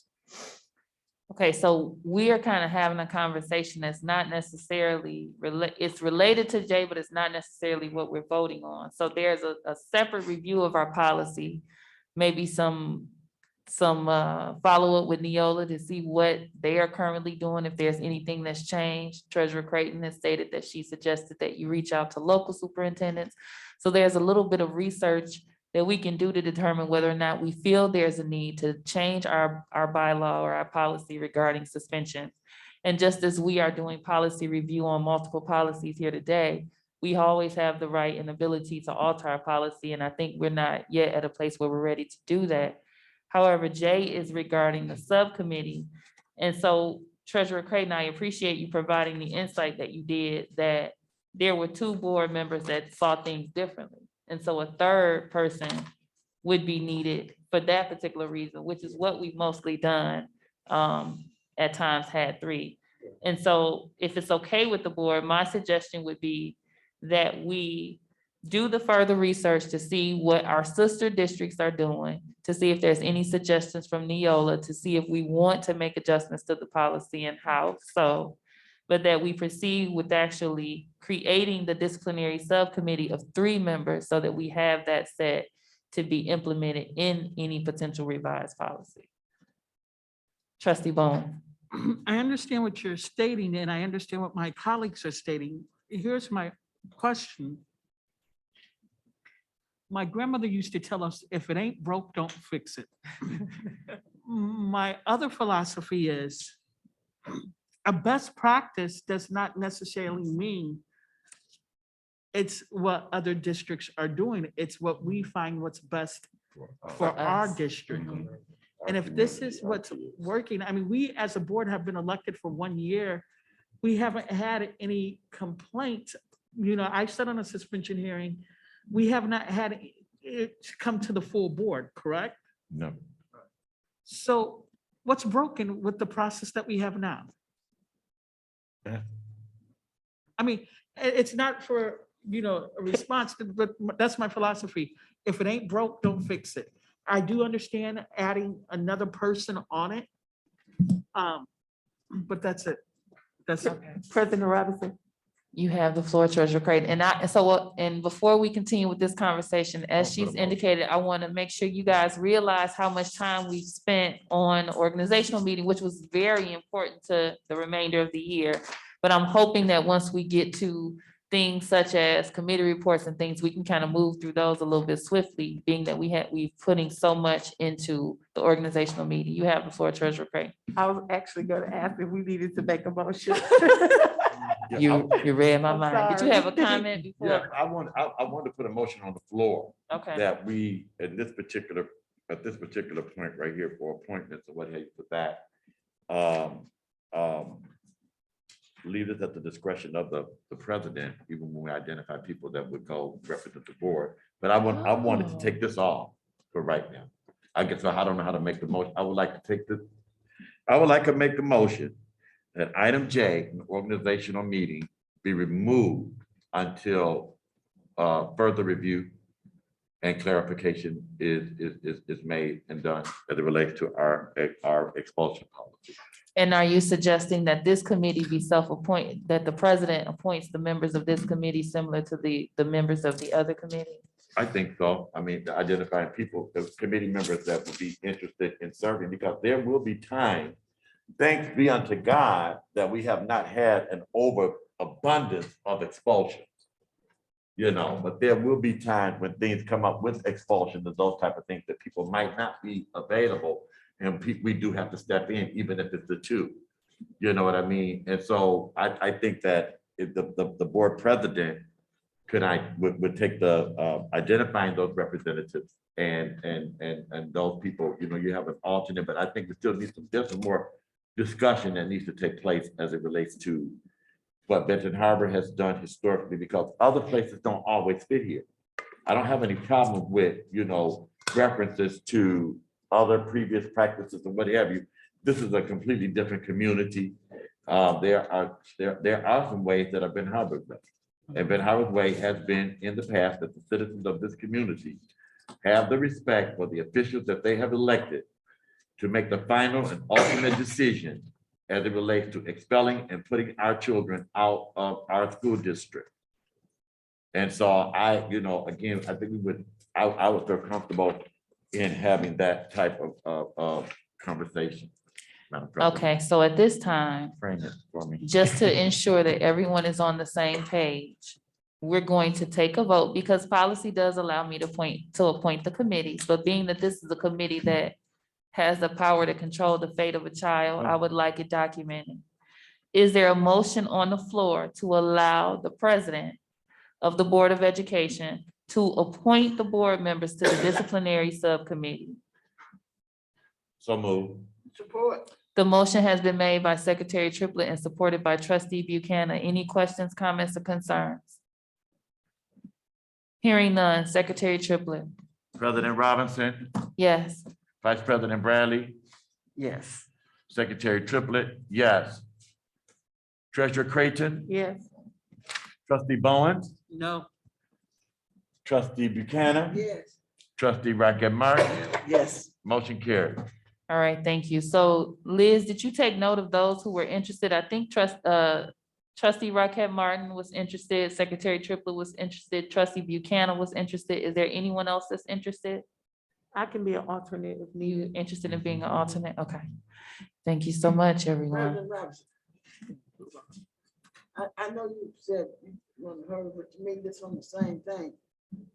You definitely need 3 people with superintendent when it comes to sport. Sometimes the teacher, like when I was on there, this kid was already out of school for 5 days just because he set a pop can under her desk. And she wrote him up. So there's a lot of little things that the teachers put down that you have to take, you know, with this kid. I didn't want to see our kids out in the street. If I go down the street, where you at school? I got to spend them if you can. So there's a lot of good things that you need to do. Education is very important. So we need our kids to be in school, not out of school.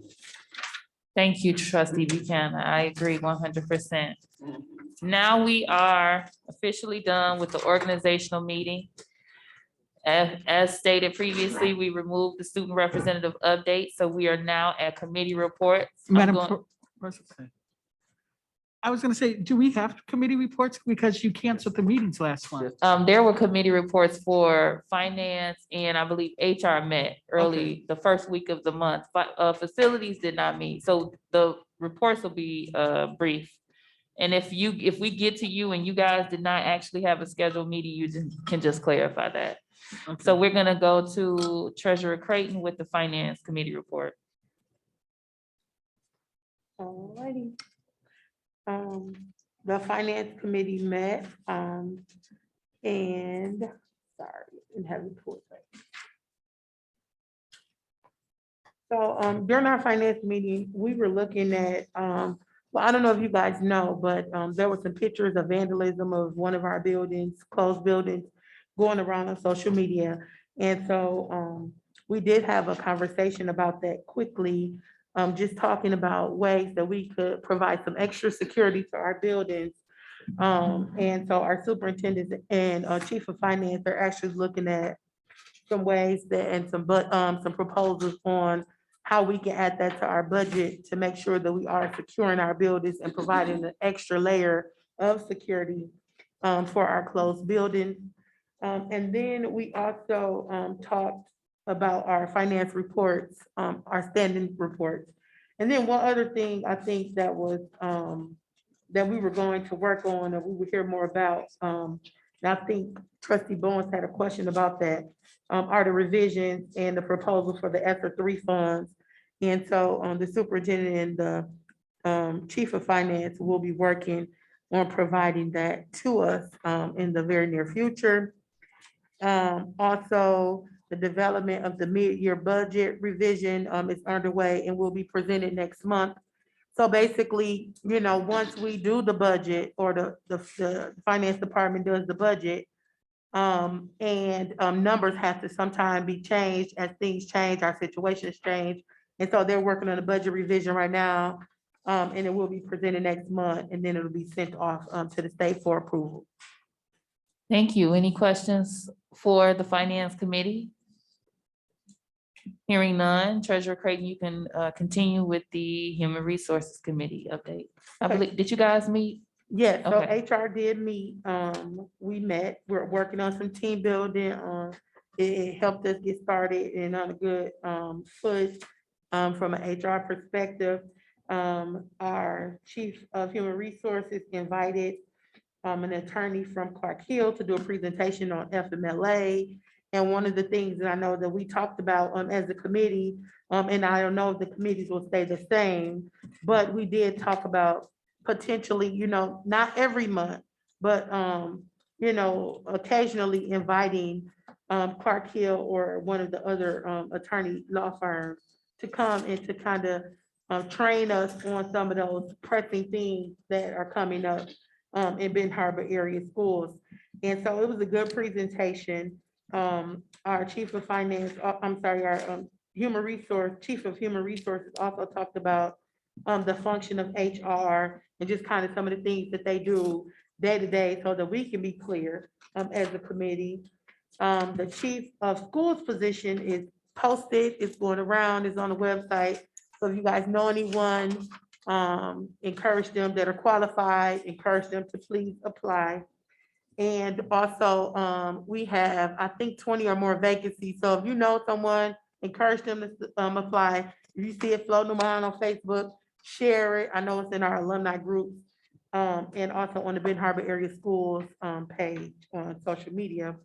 And then I think some next steps that I think is fair to mention from an HR perspective is that, you know, I know it's been a lot of, you know, our staff, and so the staff that is listening or that might be an audience, I think it's important that to know that we are, as we're in the positive fund balance, we are looking at ways that we can, you know, kind of, what can I say? So how I wrote it was secure job opportunities for support staff that's not necessarily through EduStaff, but through our district. And so I think the HR department, superintendent of finance, they're working to creatively, continuously have those conversations. So I just want people to know to hang in there with us, be patient. We're trying to make it right and to, you know, solidify our human resource department. Thank you. Any questions for the chair of HR? Yes, Madam President. You have the floor, trustee Bowens. Treasurer Creighton, the HR, have you guys discussed the governor recently signed a bill that your secretaries, your janitors, your security guards can be substitute teachers. Yes. Has the district went to that resort yet? So we actually, I think that conversation came up after we had our meeting. And so that's not something that we talked about this month, but I can definitely put it and add it on our agenda. Okay, thank you. Thank you. Thank you for always having your ears to the news, trustee Owens. You are appreciated.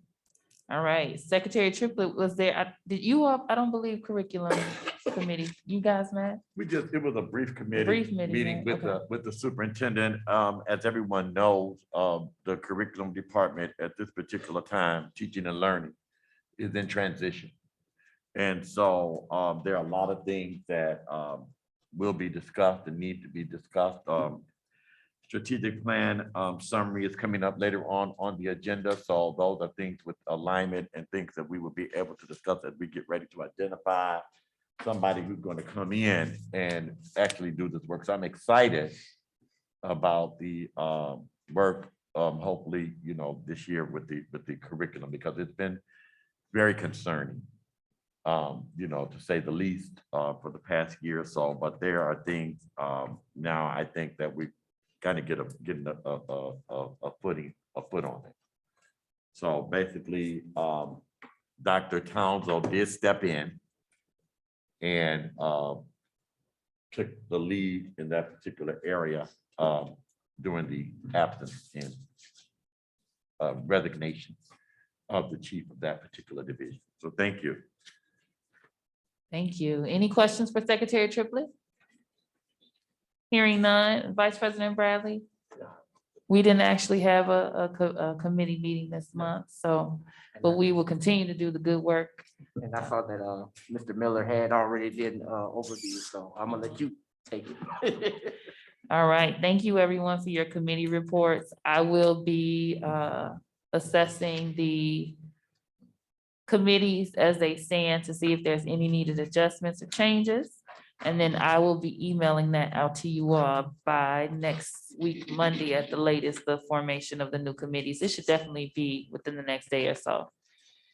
Okay, next we have Dr. Townsend. I'm gonna pass you the floor. You have School Board Appreciation Month. Thank you so much, President Robinson. January is School Board Appreciation Month.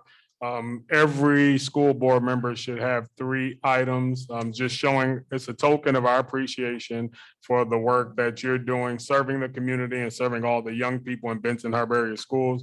You should have you guys are the only one with the white versions of the Believe t-shirt, so that's exclusive to the board.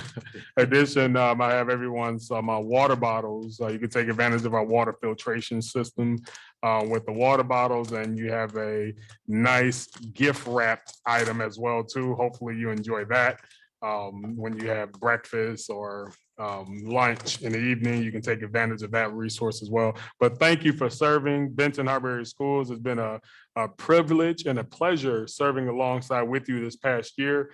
Very excited to be coming back with the same board. Stability and leadership is key.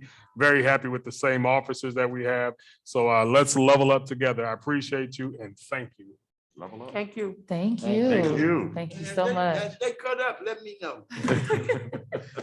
Okay. Privately, don't- All right, so we would like to thank our guests for your patience, because you probably would normally be starting within 20 or so minutes of our meeting, but because we had a double meeting technically today with our organizational meeting, we have required a little bit more patience than what you all probably expected, so we do appreciate you. Next on the agenda, we have Humanx for the climate and culture presentation. This is the mic here. We normally have a podium, but you can just take the mic and then push that button to turn it on, and the floor is yours. And do you want to do any pre-message? Yes, as you recall, back, I believe in October, we had conversation about climate and culture here in Benton Harbor area schools. I had the opportunity to research and talk around with different leaders in the community about different organizations that conduct climate and culture surveys that are highly effective. And also, I wanted to have this scheduled for January 2022, specifically because going through strategic planning, we were surveyed out. We got the PBIS surveys, Taylor Fidelity, surveyed out. So opportunity for us to breathe, come back fresh, and recalibrate. So without further ado, I would like to introduce Mr. Tim Tarantine from Humanx with regards to climate and culture. Sir, it's all you. Thank you.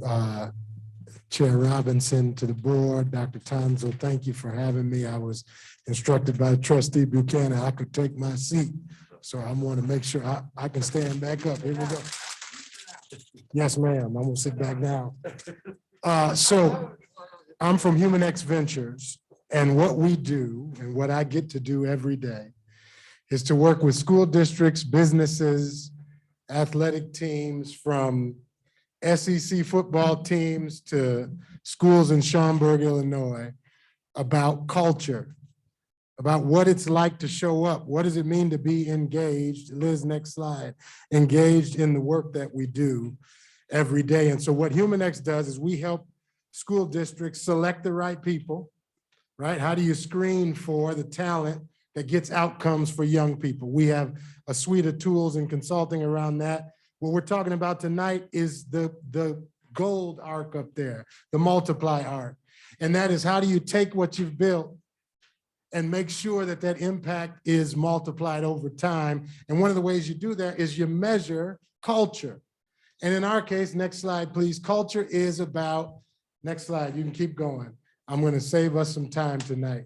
If you click 4 times, I think we'll get there, Liz, and I'll show you. So in every organization, in terms of satisfaction and engagement. So if you look at that chart on the left-hand side, how satisfied am I at work? Well, how satisfied am I to be here at Benton Harbor area schools? And then on the bottom axis, what is my level of engagement? How much does what I do still excite me? How much am I engaged around the work that we do for kids? And so there's people living in the upper right-hand corner, and there's a percentage of folks here who are there.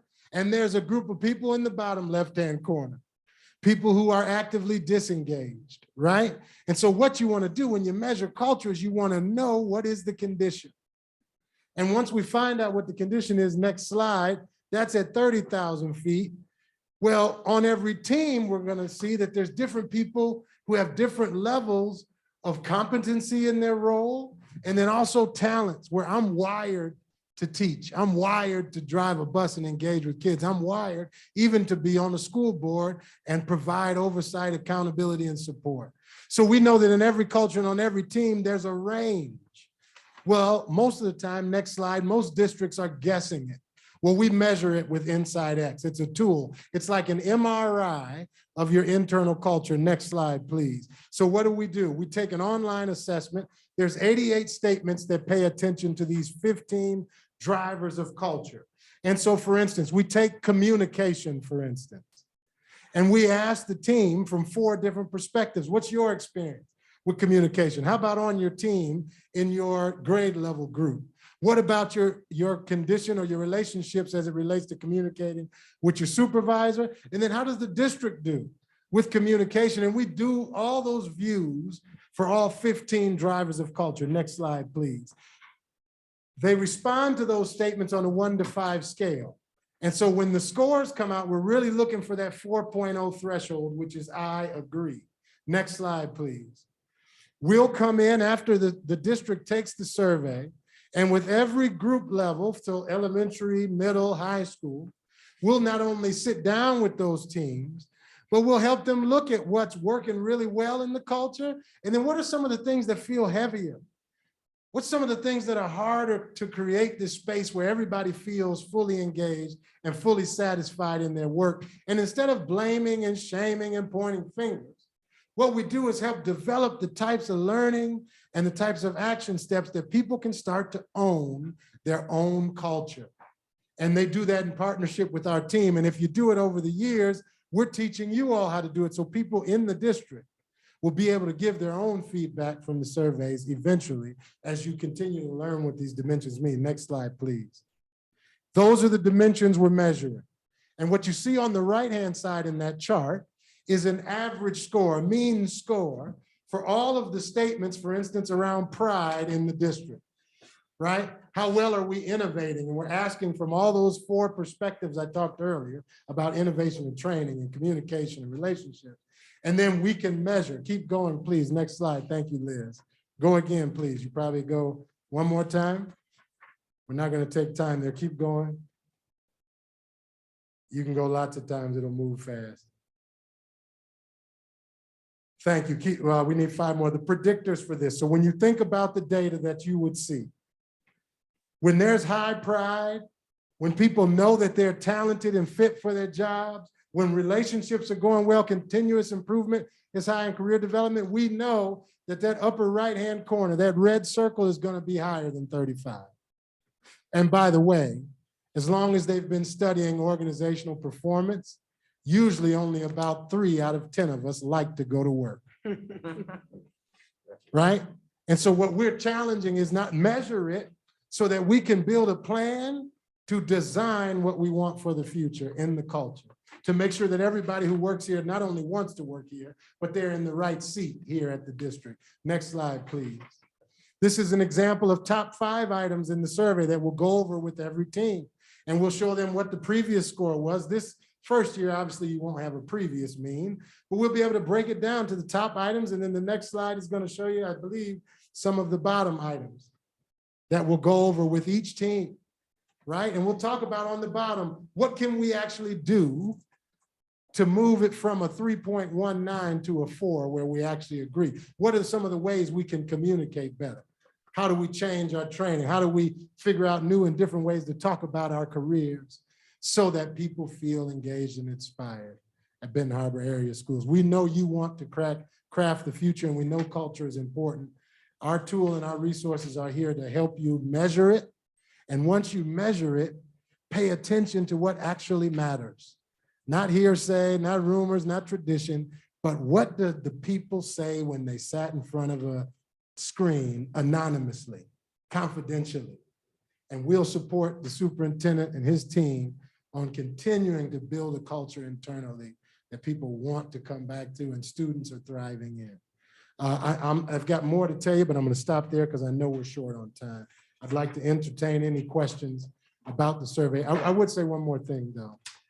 One of the magic pieces about doing it now, and I saw on your agenda later, you have a strategic plan that you're going to be talking about. Anything to do with people in that plan, this survey gives you measurable data to show progress over time, right? We can help connect the dots between your long-term strategic plan and how you make sure the culture grows with that plan. Oftentimes there's a plan that goes on the shelf and nothing changes for people. Well, for taking the courageous step to measure your culture, you can align your efforts with real data and real supports to help you get where you want to go. I thank you for your commitment to the district and for your time. If there's not any questions, I appreciate you allowing me to be here with you this evening. Dr. Townsend, thank you for your confidence. So I did have one question for you. I can tell that this is going to be similar to like a Likert scale where they're going to identify how they feel about certain levels of measurement, but are there any open-ended questions where they'll have an opportunity to give us feedback, or is that where the session comes in? Thank you. That's a great question. And no, we don't design questions in the survey for open-ended. Over the years, we've learned that kind of just becomes the complaint box. What we really want to do is engage people in the session about the data. So you say you don't feel in on things, tell us more about that. Okay. Right? And in the session, it might be, nobody tells me anything, right? And then you say, well, I can't do much about that. But in the session, we can talk about specifics and then actions on how the person saying so can be a part of the solution, and then how we bring it to solution in the larger culture. I have a second question, but I'll defer to see if anyone else has any additional questions before I ask. Vice Of President, Vice President Bradley. I just had a quick comment. I do like this program. I did take a chance to look it over. It seems very interesting. And most of all, I like how it just engages folks. And so what I did see in there is an anonymous area where they could take the question of anonymous, correct? So where they could feel honest taking that. I should ask that. Yeah, the entire survey is anonymous. So we don't know who said what. We'll know, we give a code, for instance, there'll be a certain code to take the survey for the elementary. There'll be a code for middle, there'll be a code for high school. We won't know who said what. And what we bring back is mean and average scores for questions, right? So no one is singled out, and we never measure a team smaller than 6 or 7 people, because we don't want you to be able to say, oh, that person said that, we know, right? So we take it very seriously about anonymity and confidentiality so that people can answer honestly. Right. We want the data to count. Thank you. Treasurer Craig? Yes, so I do have 2 questions. One question is, what schools have you worked with, like, I guess, around us that we could possibly do a reference check with, just to kind of see how this helps? And then my second question is, how much does something like this cost? Yep, so we have, and I think the school has a record. I'll let Dr. Townsend speak to the financials of the proposal. Okay, But in terms of clients that we can suggest, we've got hundreds of them, school districts around the country, and in Michigan in particular, there's a school just north of here, Hamilton Community Schools is one of our lab clients. So they do both the culture work and the selection work with us. Their athletic teams are with us, right? And so we do a lot of work with them. And then right around the lake, I would say a good majority of many of the schools in the suburbs of Chicago and in Chicagoland are with us. And then we're all over the country. We're headquartered in Kalamazoo, Michigan, and Lincoln, Nebraska. So we've got schools in 20-some states. so you guys work with Kalamazoo schools as well? Oh, yeah, I was there yesterday. Okay, Yes. We actually aren't doing the culture survey yet with them, but we sure hope to. okay, Mhm. thank you. Can I ask you a question? Yes, where's the question This is President Robinson, right here, Ah, okay, sir. I'm like, wait, I can't see. Miles Where are you moving. originally, where are you from? Where do you live? I'm in Kalamazoo, in the Kalamazoo. Your name is so familiar to me. Are you Greek? No, I I'm am trying to not. figure out why. I I'm lived not. in Kalamazoo, so I Oh, not, yeah, Yeah, well, for then we 9 probably, years. yeah, I would say, Okay. I went to Western Michigan University I for did too. That's what- undergrad okay. and grad. Yep. That's what it mhm, is. Okay. Yeah, thank you. Go The Broncos. other, oh, you had another question? Go I ahead. said go Broncos. Oh, right. Yes, your name. I knew it rung a bell to me for some reason. The second question that I have is, I know that you indicated that there will be elementary, middle, and high school. But we also have staff that are central office staff. And so my Yes. question is, do they get an opportunity to take the survey? Because although our chiefs are responsible for the management of things, they're also employees. So is there an opportunity for them to take it? For the sake of brevity, we want every staff person, bus drivers, Okay. everybody Okay. who touches young people and experiences the culture matters in culture. All right, Yes. awesome. Any other questions from the board? Over here on the island, you've been ignoring me. And we're gonna have to hurry up and get you over here, because I feel like Next I week- missed your comment every time. Tomorrow I'll be over there at that table. Okay, I just want to say, Lord first help, off, tremendous proposal. I love it. I've been an advocate. This is something that the district needs. In order for us to heal and stop the hemorrhaging, we need to know what's going on and how do we stop the bleeding? How do we do it? I was looking at an old newspaper article and I was talking about the city when I was a city commissioner, we're on life support. And everybody was like, let's do a feasibility study. I said, when somebody's dying, do you stop and do a feasibility study? You stop the hemorrhaging. You start surgery and everything. So I believe this is something that we need to do in order for us to say, listening to our teachers that come to us privately or the parents. And I like the aspect that from the janitor to the security, to the bus driver, to food service, will get to be a part of this. So I think we need to move on this expeditiously whenever we get this proposal, and let's get the ball rolling. Thank you. thank you, trustee Barnes. And I would just like to acknowledge that it was your original idea to implement a culture survey. So I know this was a passion topic for you, and I appreciate you for having the foresight to make that suggestion. And I appreciate the Board of Education for supporting you in the effort. The question that I have, Dr. Townsend, is have we formally decided to go with Humanx, or is that something you're bringing to us? No, I reached out to multiple different climate and culture survey providers. This is one that was able to come to my desk immediately and I didn't want to wait. So I got them in front of you. I'll wait a couple more times to get those presentations from those other individuals. Same way with the process for strategic planning, I'm trying to use that same process. However, if it takes too long, with the respect of the board or with the authority of the board, I just want to move and get information so we can do what we got to do work-wise. So I know that your original time frame that you suggested or that you provided to not only the board, but the district, and there have been some people that have been quite anxious, was February. So I would say that if we have not received any additional proposals by the February meeting, then we proceed with what we have and allow the Board of Education to take a formal vote in the February board meeting so that we can meet the deadline that we've set with staff. I don't think we even need the vote. I think, depending on the price tab, I'm looking to, Depending on how much it is, correct. even better. Okay. Okay. So I'll keep you updated. I keep the whole board updated. Okay, thank you so much. I just want to make sure that we keep our timeline set in good faith. Because Copy. I think we originally said it in October or November, and there was some staff that were quite anxious that they had to wait until February. So I just want to make sure that we actually implement and get the ball rolling in the month of February, as we've indicated we would do. Copy. All right, any other questions from the board? Yeah, I didn't, I like to say your name here. Yes, Tim Tarrantine. Some of you all know my grandmother's name. She was on the board in Covert and was in all over the county years ago. Agatha Tarrantine was my grandmother. She's pretty well known in the education area.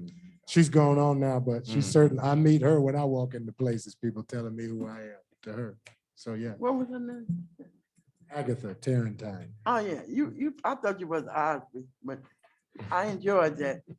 Reminded me of Mr. Triplett when he was a student teacher and all that and working with Miss Ben Harper. That's things that these kids, I don't let nobody say, them kids can't learn, they can learn. Oh, yeah, we had I know I may be out of order because I'm always out of order. The president always whacking stuff. But we had a cheerleader team at Bard Eagles. That was Bard was the best. We won everything. And we had this one child on there. She had a short arm like it. And I told Mr. Chip, I said, well, how you gonna handle this? I went home, I prayed and went home. And that girl could do better than the one with the long arm. She sure could. She was a broad. And she did not play. She was a broad, yeah, her cousin. But it's just so many things, I've been watching TV for a couple, and it's so many stuff that we need to do. Our people, they ain't got nothing, it's just sad. Somebody got shot at Adam High School in South Bend today, down 12 o'clock. Come on now. Trustee Mr. Buchanan. Miller. I'm sorry. It's okay. I thought he was at my house. I'm sorry. Okay, just asking that you wrap up your comment. I thought I was on Jeopardy. Trustee Rocket Martin. Yeah, I'd like to say I appreciate your presentation and this program for one reason, well, maybe two. The fact that it is unanimously will be giving and the data will be fact. It won't be based on hearsay, like you said, or what I think. Nobody has to know that it's me. And so I can really give my true opinion and really tell you how I feel. And I appreciate that because I think that's important. A lot of times people will tell us what they think that we want to hear or and be a negative or positive. If they think that's what they want you, that you want to hear that, that's what they'll tell you. But this way, you'll get a true picture of what people really think about our climate and culture. So I appreciate this. I think the key that I've seen with all the districts, the ones that actually move the culture, right? Where you see the number move and you can feel it when you walk in the room, that the number move. It's all about focusing on what we want to be. If the tool is going to be used in a way to try to prove any point Right, other than where we want to go, right. you've missed the point of the tool. The tool is to build and to support because culture is there whether you want it to be or not, and it can be created. Yes. Yeah. Right? So your Yes. culture is already here. What you're trying to do is see where we are so we can get it where we want. Thank you. Thank you so much. And I don't know if, I might be misspeaking in saying this, but I can check the temperature of my board, and I don't really know if we need to hear any other proposals. It seemed like everybody was pretty excited with what we heard today. However, we're open to any additional that are given, because maybe somebody might come and wow us a little bit more than you did. So thank you so much. All right, next we have Ms. Macon. Strategic plan update, and Dr. Townsend, are you gonna pre-message? Yes. This time last year, I was very vocal that we need to go through a strategic planning process. We had the opportunity to hear from multiple different providers of strategic plan in our district. Ultimately, in May, we decided on MASB. It's been an absolute privilege and pleasure along this journey working aside MASB and specifically Ms. Deb Macon to supporting our district with strategic planning. We did multiple surveys, over 600 participants or gave their input, had in-person sessions, virtual sessions, and ultimately with the work of our Board of Education, we developed a proposed strategic plan to be approved tonight. I want to thank the board for allowing us to go down this path. And I want to thank the community and everyone who participated. And I want to thank Deb Macon and MASB for supporting us through the strategic planning process. So without further ado, Ms. Deb Macon. Thank you for your patience. Because I have so much to hold here, can you hear me? Yes. Oh, all right, thank you. First and foremost, this is January School Board Recognition Month. Thank you for your service. Not only thank you on behalf of your professional association, thank you on behalf of the children, the students of Michigan, because they are all your responsibility. Yep. All right, so Dr. Thompson, thank you for that introduction. There are a number of things I need to introduce now to come to a bit of closure. First and foremost, you have a couple of documents in your packet. One is a 2-pager. Liz, is the other one in the packet for everyone? Which one did I forget? Not this one, the one that you have printed. Yeah. Oh, okay, so here's what you have. You have a 2-page document that I will introduce, and that is what we'll be asking you to approve. And then a comprehensive report covers the data collected from both the retreat and the implementation workshop. So without further ado, I'd like to give you a little bit of direction and then we'll proceed. So all of you received your retreat workbook. There are 2 blank tabs at the back, because what you committed to is a comprehensive process. One of those tabs is for your final report. So I'm going to ask, not now, but after the meeting, if you would take the 2-page document and the comprehensive report and add it into your binder, so you'll have everything. First, next slide. The one I'll use yours and won't be mine. I need to take notes of your questions. Here's where we began. In April, my colleague Debbie Scher presented to you and offered the services of your professional association. Also, later in April, the board approved that process. And when you approve that process, you approve a comprehensive package. Now, by the way, this is the presentation. Liz has it. because you have actually two pieces already. So this is to condense the longer document and specifically send it to her because I figured some of you might want to have a copy of this one as well. So you will have data put together in 3 different ways for all the different ways we like to understand. During all of September and October is when we conducted the input process. You agreed to survey not part of your community, all of your community.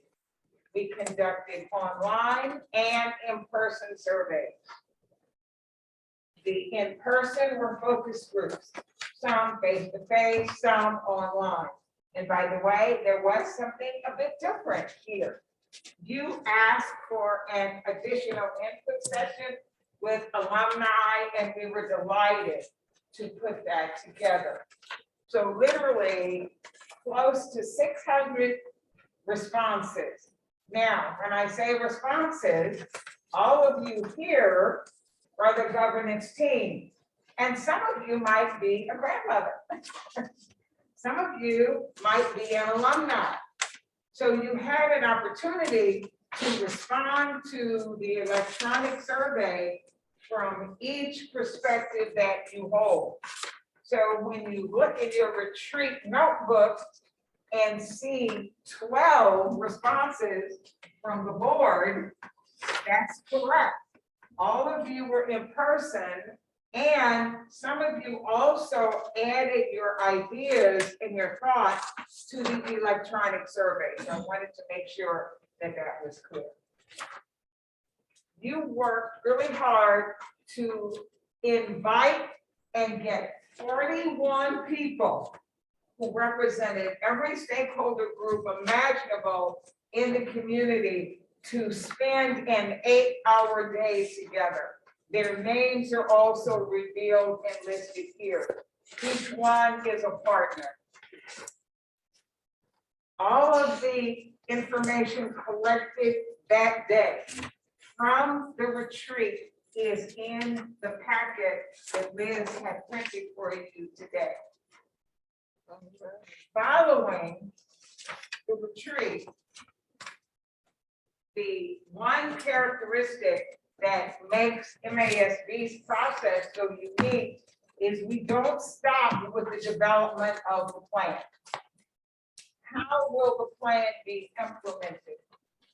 So there was a 4-hour workshop where 18 staff members, including those in this room, showed up and worked hard for the entire period.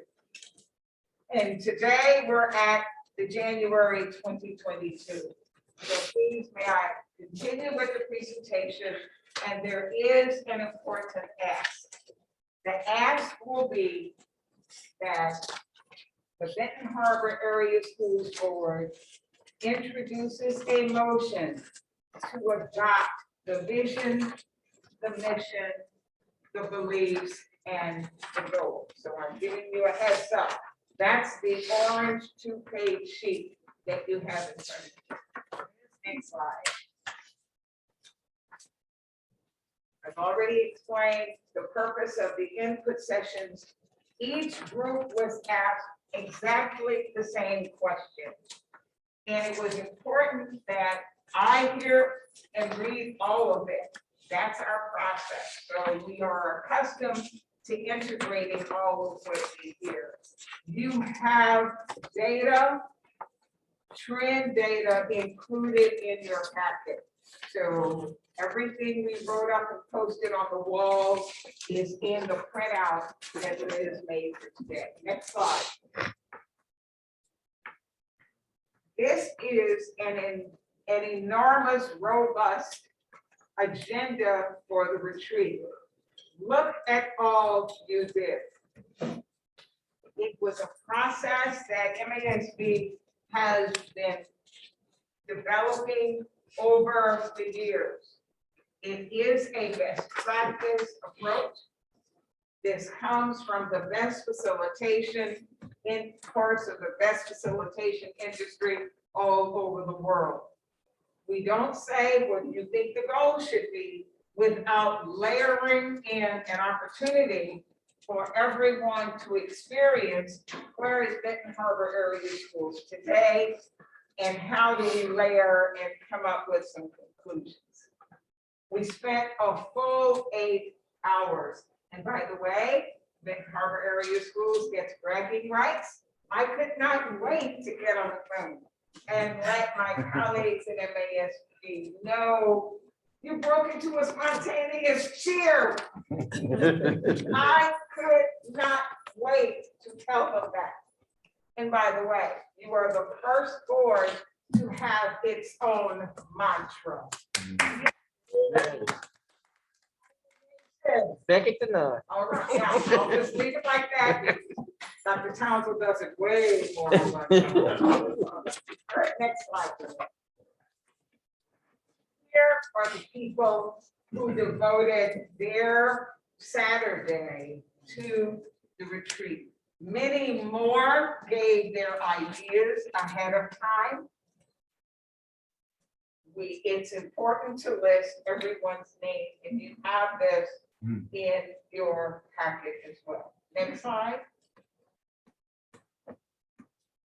The mission of Benton Harbor area schools is to educate, guide, and inspire students by developing their skills and knowledge to be globally competitive.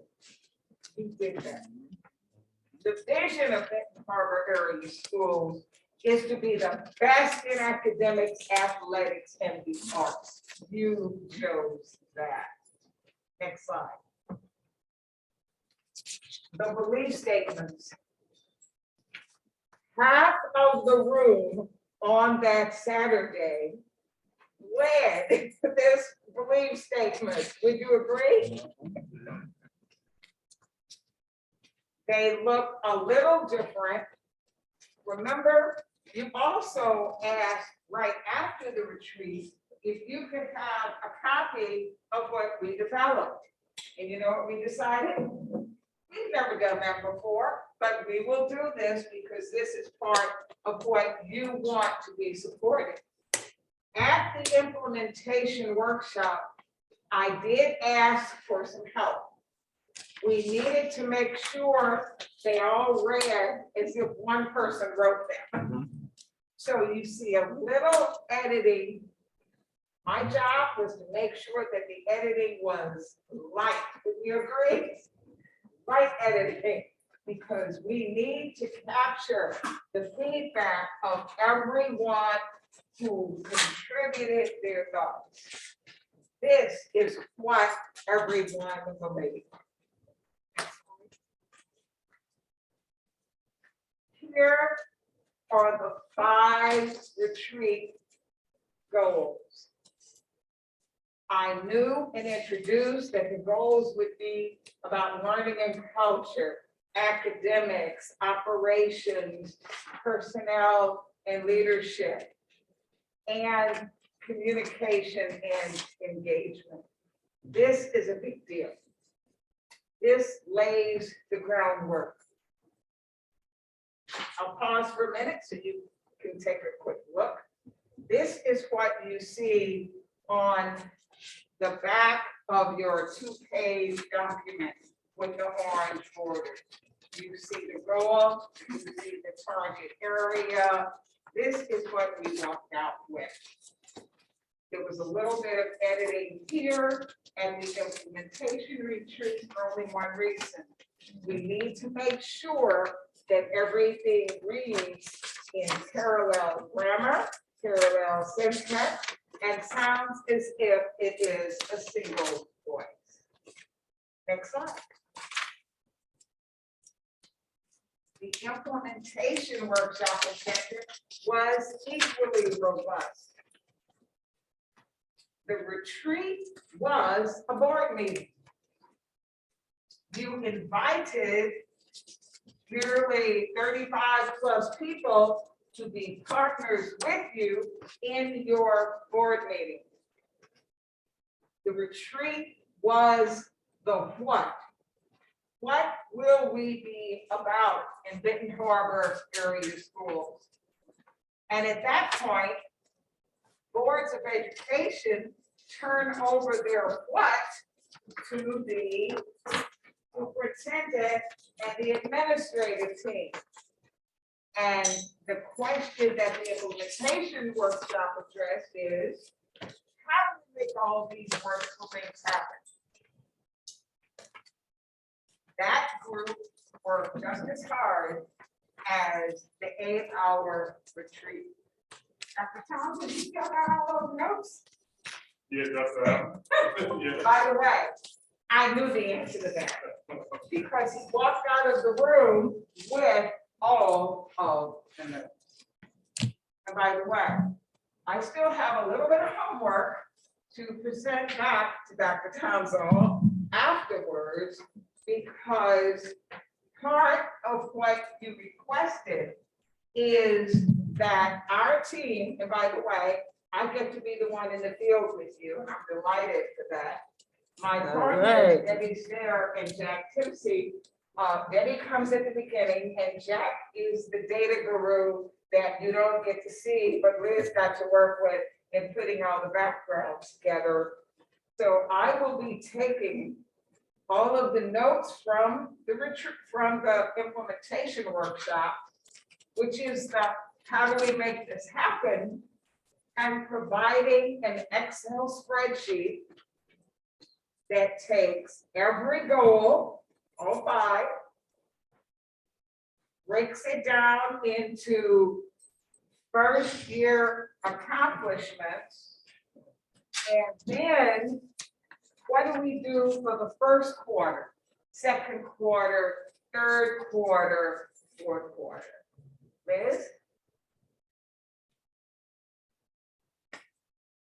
So when you see the target area, oh, anybody interested in culture? Of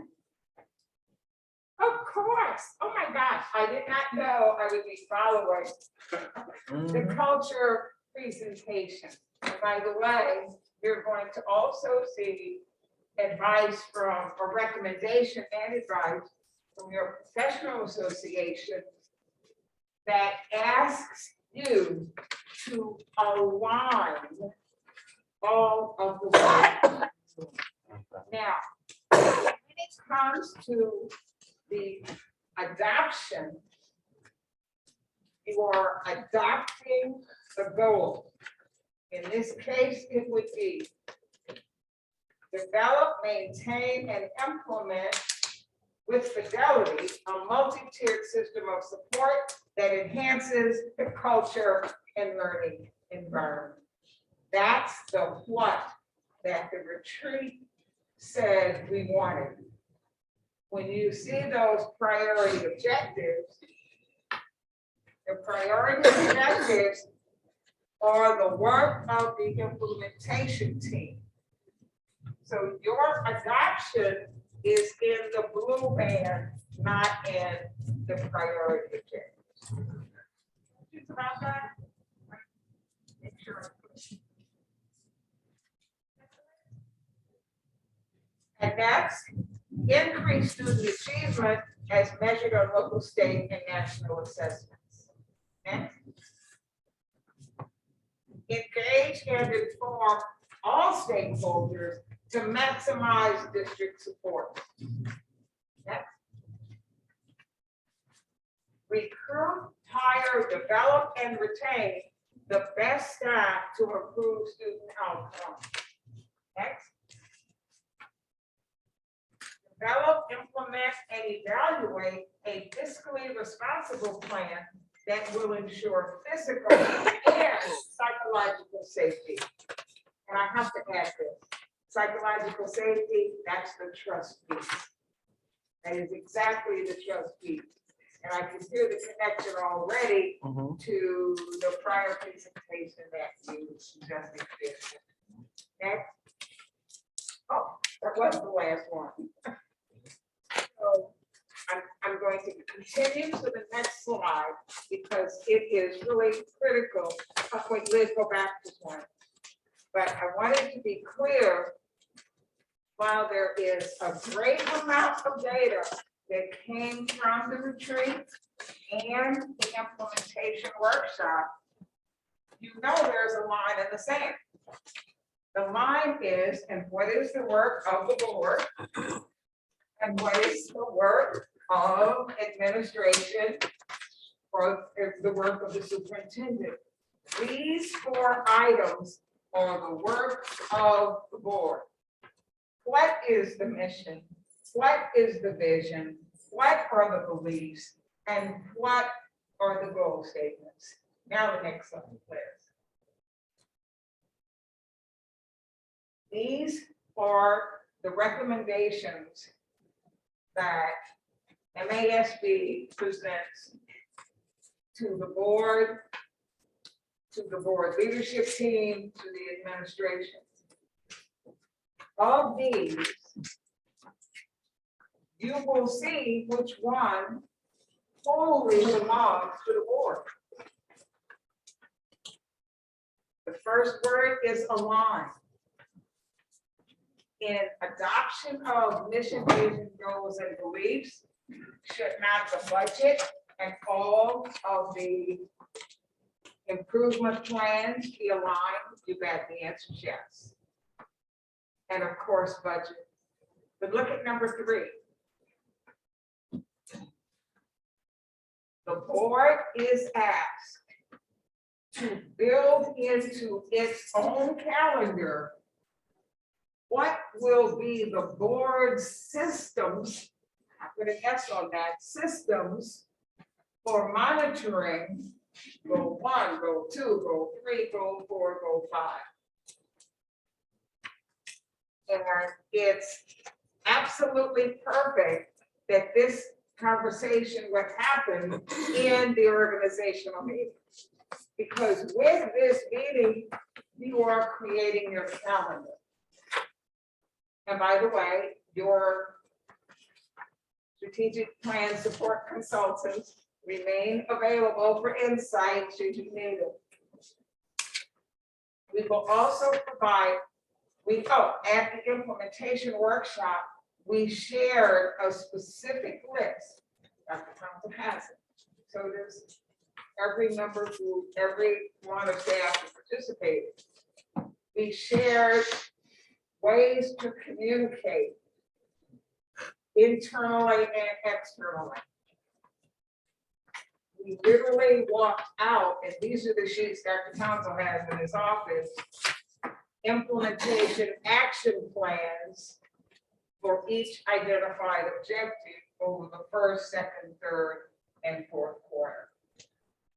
I'll also be sharing back to Liz so she can share it with Dr. Townsend some additional ideas for stakeholder involvement. Those 41 people, do you want to keep them? Yes. Absolutely. They are your partners. And we have insight into how that would happen. And I will be making a note on my calendar about 7 months out to schedule a 1-year check-in call now. Dr. Townsend, I expect I'll see you before then. And I'll be making a specific check-in with 1-year view. And Liz, the last slide. This is heartfelt. Collaborating with the Denton Harbor area schools, the Board of Education, administration, staff, and the entire community really illustrated their level of care for the schools, the community, and most of all, the students.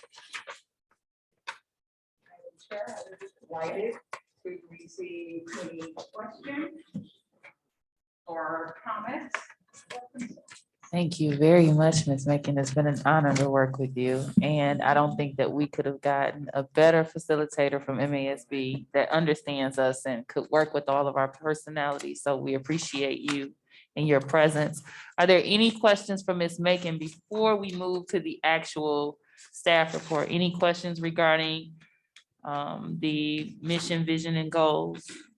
Vice President Bradley. I was going to say that, I just had a comment. I just say, thank you so much. I enjoyed the process, having had classes with you before, in the, at the MASB level, I knew we were going to be in for a treat. So, yeah, so I thank you so much for that. It was a pleasure working with everybody on the board and the community.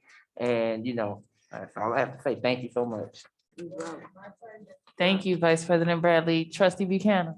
Yeah, I want to tell you that it was exciting to be there because usually when 32 years I worked at Benton Harbor School. So I have went to meetings, I went to speak, but with you keep it going where you want to learn this, want to write this down. Because then where I got upset was at the end, we had the best group in there. Right.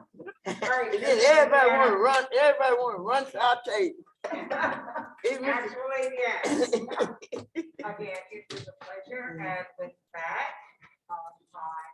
your professional association is recommending that the motion be introduced to adopt the mission, vision, goals, and beliefs as introduced. Thank you. I will give the floor to Dr. Townsend to present staff report number S1. Subject is the adoption of strategic plan recommendations for beliefs, vision, mission, and goals for Benton Harbor Area School District. Reason for board consideration for the Benton Harbor Area Schools Board of Education to adopt the strategic plan that the district has worked on with MASB, district, and community input, facts and analysis. The adoption of a strategic plan allows the district to create a focus for student achievement and district growth based on common beliefs, vision, mission, and goals. Policy reference 1230, responsibilities of the superintendent, and 2105, mission of the district. The recommended action is that Benton Harbor Area Schools Board of Education votes to approve adoption of the Benton Harbor Area Schools belief, vision, mission, and goals statement as compiled by the district and MASB. Thank you, Dr. Townsend. Now, before I officially call for a motion, I just want to acknowledge that there has been one particular person on the board that constantly asked about the mission, vision, and goals. And so I just want to say thank you, Treasurer Creighton, for your passion for these particular items to be ironed out for Benton Harbor Area Schools, similar to Trustee Bowens with the culture survey. And I think both of them coming at the same time is almost amazing that we can take this journey together. So I just want to acknowledge you both for your commitments to getting Benton Harbor Area Schools steered in the correct direction. And Dr. Townsend, your leadership in ensuring that we do that. So at this time, I'm going to ask, is there a motion to approve staff report S1? So move. Support. The motion has been made by Secretary Triplett and supported by Vice President Bradley. I'd like to open the floor for any questions, comments, or concerns of the board.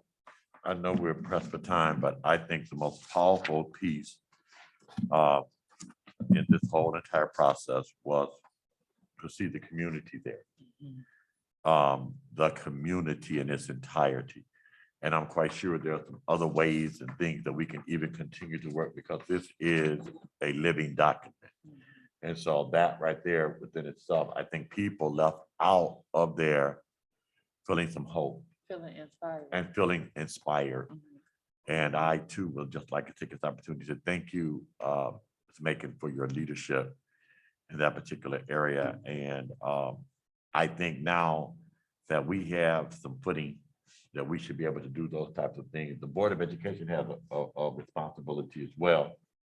As far as our community being involved in what's happening in Benton Harbor Area School, but I left there feeling good. People said they felt good. And so thanks again. It was a great experience for me as well. Thank you, Secretary Triplett. And I know I've tried to push us forward, but I know it's because we've all kind of expressed concern about time, but I don't want you all to feel as though you can't make your comments or your statement when we get to things that you want to add input to. So I'm not trying to rush you in your comments. Anyone else like to make a comment? Bowens. Over here on the. Feel free to speak up. I'm sorry. You know how You you gotta get. join know us how you get. You be again. like, wait till you give us the floor. So, I just want to say, yeah, job well done, Ms. Macon. Once again, the atmosphere was inspiring, the excitement, the energy. Then you looked up on social media and it was, the energy was even on social media. People left feeling like, let's be real, a lot of people have lost hope. And people left there feeling like they can believe again and we can restore that pride. I also agree with that group of people. We need to at least meet at least once a quarter or something to engage and continue. And we're only stronger together when we work together. And it would be vital if we work with that group and bring them on. So I'm glad we're getting this done and voting on this. And after I do vote, I'll be leaving. So thank you. All right, notice received. Any other questions or comments from the board? Vice President I had Bradley? a quick comment. I do want to piggyback off of that to trustee Bowens, that we do try to meet at least a quarter. So, kind of call it like a vision committee or something where we just either just have an informal meeting where we just discuss ideas and see how things are going. And to make sure that we, when we put this out here, let's make sure we're sticking with it. Let's make sure it's implemented, because a lot of times we'll get things going and then we'll kind of fizzle out, but let's make sure we keep the fire and momentum going, working with everybody and every stakeholder and all of that. I'm glad to see this come to fruition. So especially, being on the board for the last 3 years. So I'm glad to see that. Awesome. Anyone else? All right, hearing none. Secretary Triplett? President Robinson, Yes. Vice President Bradley. Yes. Secretary Triplett, yes. Treasurer Creighton, Yeah. Trustee Bowen, Yes. Trustee Buchanan, Yeah. Trustee Rocket Martin, Yes. motion carries. Awesome. Job well done, Dr. Townsend. Board of Education, Benton Harbor Area Schools, our stakeholders, Ms. Macon, we are sincerely grateful for you working with us and we appreciate your patience this evening. So thank you so much. All right, next we have my patient. The game's over now. Chief of Student Support Service. The game over. The game about over now, but we're gonna go ahead and let you get your shine. You weren't trying to go in that gym. You was not trying to get in that gym. Okay. People like that go first. No, we moved you up on the agenda, so you're next.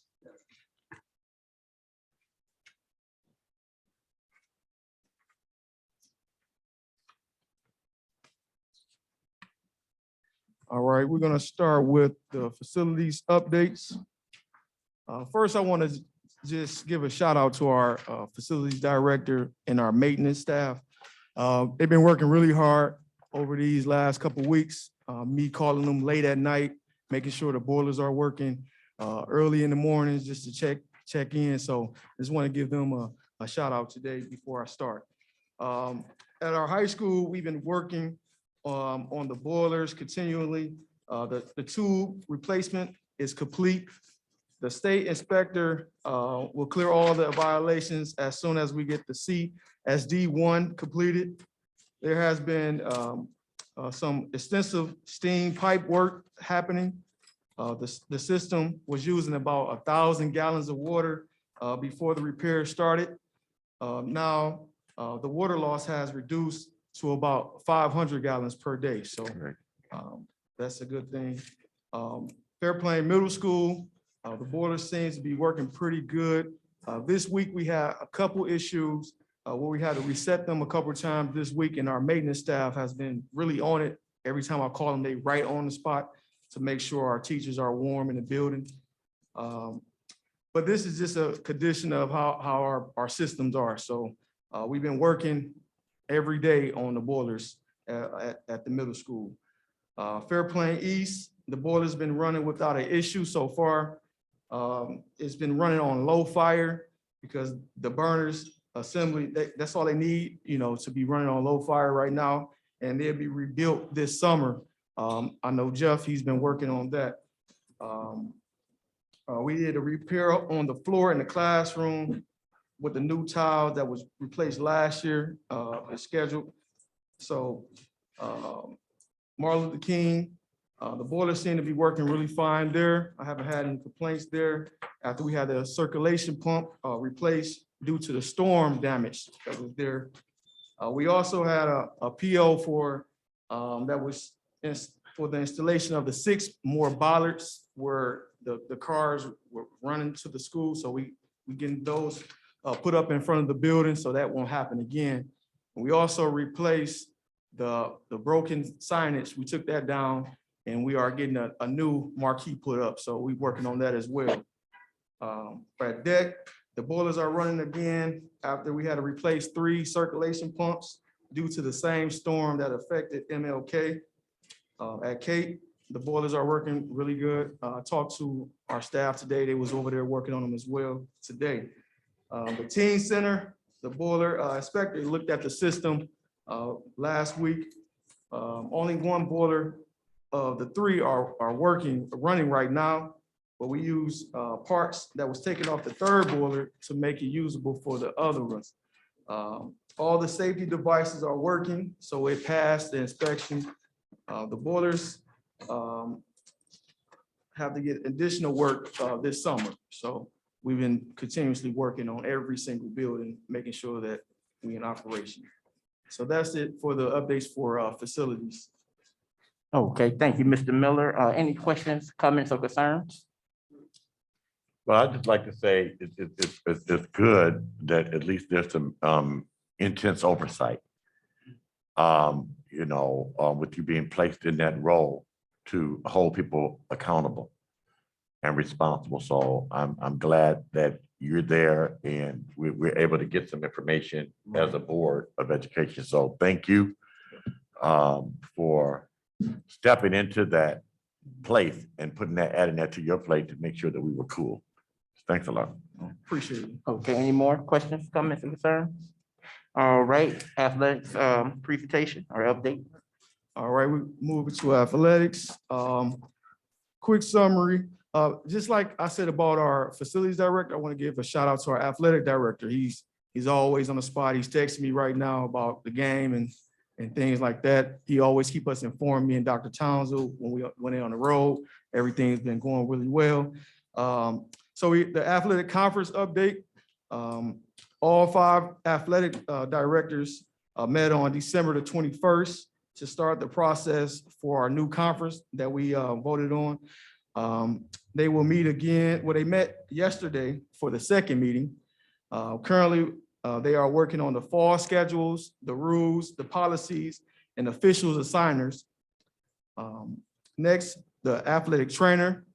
We currently have an offer from Lakeland to provide a full-time athletic trainer to our school for a reduced cost of approximately 35%. We hope to have the trainer by this next school year, 2022-23 school year. Our boys basketball team, over the holidays, they won 3 games. They beat Grand Rapids Union 72-68, Detroit U Prep 96-69, Grand Rapids Ottawa Hills 74-50. Our last game, we traveled to Muskegon on the 8th, where we suffered our first loss, but we coming back tonight. I know for sure. We playing tonight against Brandywine, so I know we're gonna get that W tonight. Girls basketball, the Lady Tigers won 2 games with the victory over Lake Michigan Catholic on December the 16th. And we was victorious over Wyoming Lee on December 27th, 74-11 victory. So that was a nice victory. And we also upset our Lady Tigers upset undefeated Brandywine 42-40. That's good. So they're doing a great job. Yeah. So make sure you let our young ladies know that they're doing a great job when you see them. Our wrestling program, the wrestlers participated in All Clear Invite on December the 18th, where Michael Kirby took 3rd place for the Tigers. The Tiger Grapplers traveled to Comstock for an invitation on December the 22nd, where Michael Kirby took 2nd place, and DeAdrian Henry took 4th place. And the team finished out 8th out of 17 teams. Dash Harris Moore was an outstanding wrestler of the Menden tourney, where the Adrian Henry took the 2nd place. So I seen them on Facebook. They had a nice trophy that he was holding up and everything. So he's doing a great job. And also the last update I have, I wanted to talk about a scholarship opportunity for our students. Where Delta Sigma Theta, Ben Harbor, St. Joe chapter. So we're looking for high school seniors in Ben Harbor. If they are heading to college, vocational trade, after graduation, they need assistance with educational expenses, they can apply now through February 18th for a scholarship. You go to the website, www.bhsjdeltas.com. So I think this will be a great opportunity for our young ladies. And I know Jake 13 coming. So. Yes, sir. All right, thank you so much for that update. Oh, and the chair is back, so you may continue. Any questions, comments, concerns regarding the athletics update? I'm sorry, over here. I do have one comment, and I don't want it to come off as negative.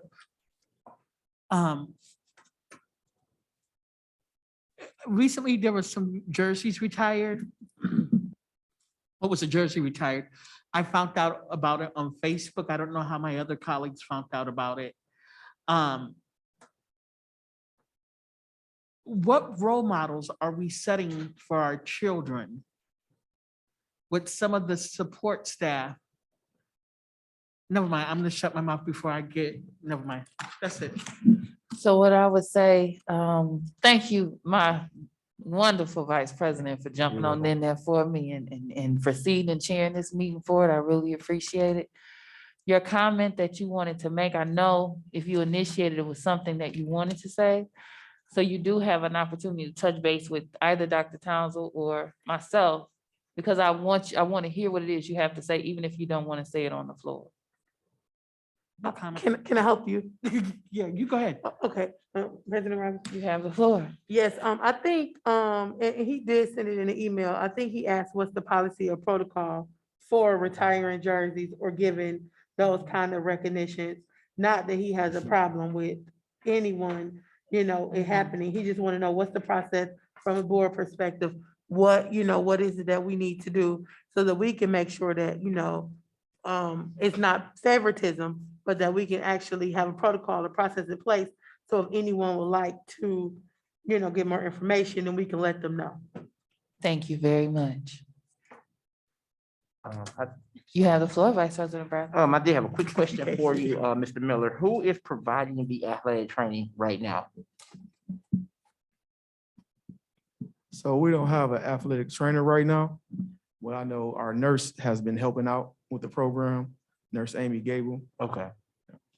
Thank you. I have a question. You have the floor. So is that, are we within the guidelines where our students are being in athletic activities and we don't have a trainer that's on site? So if someone gets injured or somebody get hurt, when they come to our school, we do not have a trainer, or when our kids travel, there's not a trainer in place for our kids? It's been Nurse Gable at all the home games I've been at. She's been stepping up tremendously at every last game. But we still have vacancies all over, and we're aggressively hiring in all areas. So is she certified? Her certification would cover what's required, because I don't ever remember us being in that situation where we did not have someone. I mean, my concern is simply this. Regardless to, people, we don't have people, this and the other, but there are certain things that are priority and pressing. And, I know our Lakeland facilities and what have you, all of if we talked about partnering with somebody, because I really, honestly, I have a problem with that our kids do not have that type of covering. Anything can happen. We've had athletes who were injured severely. And so that's a very concerning piece. I think there are some things that need to be handled with an urgency. And we might have to find a different way. It might be the non-traditional way. You might have to pay a little bit of money. You might have to share with surrounding schools or something, but I just don't feel comfortable. And I mean, when we say next year, we got spring sports and everything if this pandemic holds off. So I think that we need to be doing that seriously, and we need to be pursuing that every day. Every day. We can't just continue to lay on the boat. Everybody don't have people not working, people. I just, that's, to me, I'm like, I've had my fill with that statement. But that right there, if they're in that gym, they're traveling on these dangerous highways, they're trying out, it's a liability for the school district, regardless to what. So I'm quite sure it's somebody around here that can come in there and make sure our kids are safe. That's very concerning to me. I don't know how to use any other word. I've been using concerning for 2021, because I don't know how to express it. But when I say concerning, I mean, that's very concerning. So please, anything, if we putting that out, we on Facebook, we still looking for, we're with our school district, on our Facebook page and everything. That needs to be every week. If somebody in here, even if it's somebody that has retired, that will come and help us until we are actually able to hire somebody. That's not good for our kids at all. Thank you. And I also want, I'll go to Mr. Miller to respond, and then we'll go to Trustee Raquel Martin. and when I was an AD and a coach, we didn't have a trainer, but I think it's a blessing that we have someone like Amy Gable that can step in, because she is there. She's not full-time, but she's there part-time for the games and things as such. So I know also Dr. Time, I think his name, he also worked during the football games as well. So we did have someone there. We have someone there that's. Yeah, again, it is a blessing. I understand that it's somebody doing us a favor or whatever. I'm just saying, this is where I am this year. Okay, regardless of anybody, we do appreciate it. I don't negate that, but I'm saying, I think this is priority. It's important. Everybody else school district around here, I don't know if their kids are protected, and our kids deserve the same thing and at that same level. So this, we somebody doing us, I understand that. I appreciate that, brother. And that's not on you. You know what I mean? That's as a responsibility of the athletic director to press, because there are conversations that have been held that, again, with us being on the board of education, and a lot of times there's so much we don't get a chance to speak and bring the superintendent up to speed all the time. But there are some things that has happened and transpired that we need to take into consideration and stop puffing and poo-pooing and popping it, and let's grind. Thank you, Secretary Triplett. Trustee Raquel Martin. I just really had a quick question. The person as a trainer would have to be certified, right? A certified trainer with the. What is that? credentials. Okay, and then this is actually a conversation or a request that I was going to make in new business. But I think being that we're talking more in depth about our athletic program. I remember that there was a position that Dr. Townsend had interest in potentially creating or implementing that he brought before the board. And I don't think we ever really got an opportunity to fully discuss that particular position. It was an assistant AD position potentially. Yeah. I'm interested in seeing that or learning more about that position. I don't remember what all the job description entailed, but I think as we are working we've adopted our vision, mission, and goals. And so we want to be the best in academics, athletics, and the arts. And so I think having an assistant athletic director would show our commitment to being the best in our athletics. And so I'm not sure, I don't remember exactly because it's been ages ago since we discussed that. What all was in that description, what was in there that caused us to put it on pause, but I would like that to come back before the HR committee and then potentially be brought back to the board. Copy. Okay. All right, any other questions, comments, or concerns for Mr. Miller? All right, hearing none, we are going to proceed to Dr. Townsend with policy reading second of 2. You can dismiss Okay. Did you dismiss Mr. Miller? So he- Oh, did you have any bit of a game to go to, Mr. Miller? Did you want to head out, sir? Everybody gone. Okay, He Do- didn't want to go. He did not want to go in the gym. okay, and yeah, you can, yeah, you say you, okay. Bring us some popcorn. And I know that Mr. Johnson and Ms. Gale they sit here with patience for their report section that sometimes lasts 10 or 15 minutes. And we appreciate you all for that.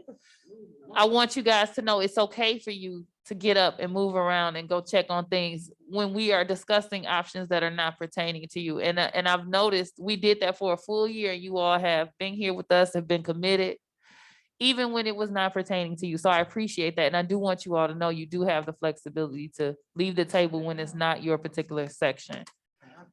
Put 'em up. All right, so we are going to go to Dr. Townsend policy reading second of 2. Yes, ma'am. If it's okay with you, I'd just like to go to the staff report because it outlines it. You can go right to it. Okay. What? I was looking for it. Oh, it's in the back. Hold on.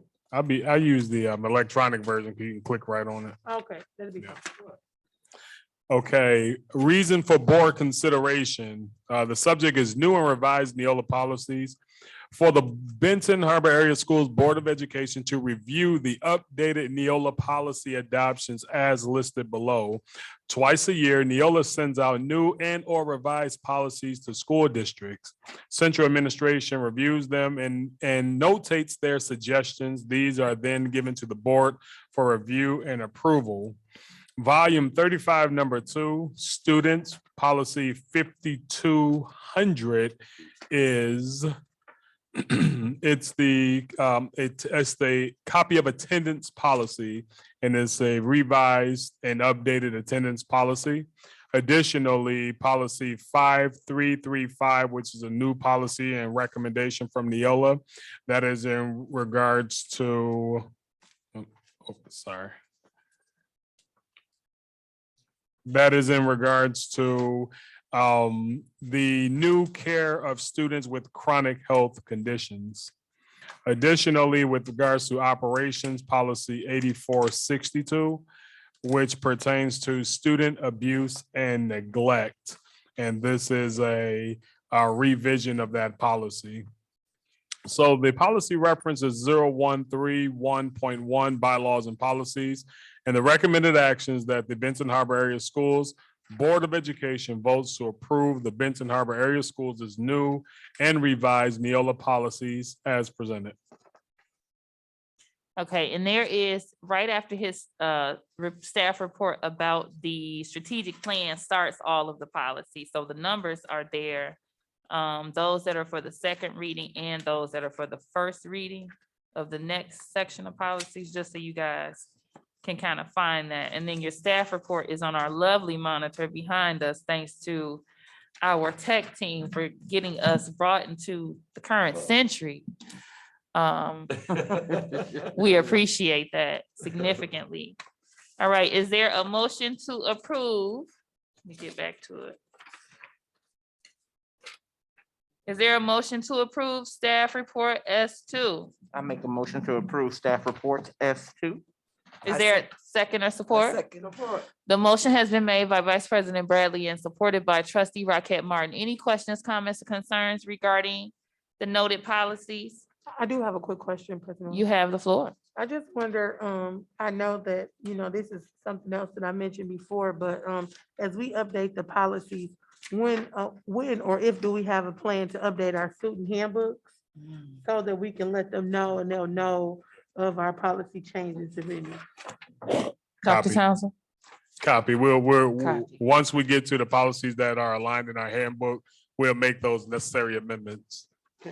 Another thing in mentioning that, I know that last year when I became a member of the board, we received a copy of the student handbook, a copy of the various documents that are relevant to the agents, the district, and I'm not sure in our transition for me as president, whether or not all of the board members receive those copies. Okay. So we can work on ensuring that the Board of Education has the current copies that are being utilized. And then once we make the additions, we can get those updated copies as well. Copy. So as we vote and accept these new policies, are they changed on our site immediately? On our website? Yes. Is that how it goes, Miss?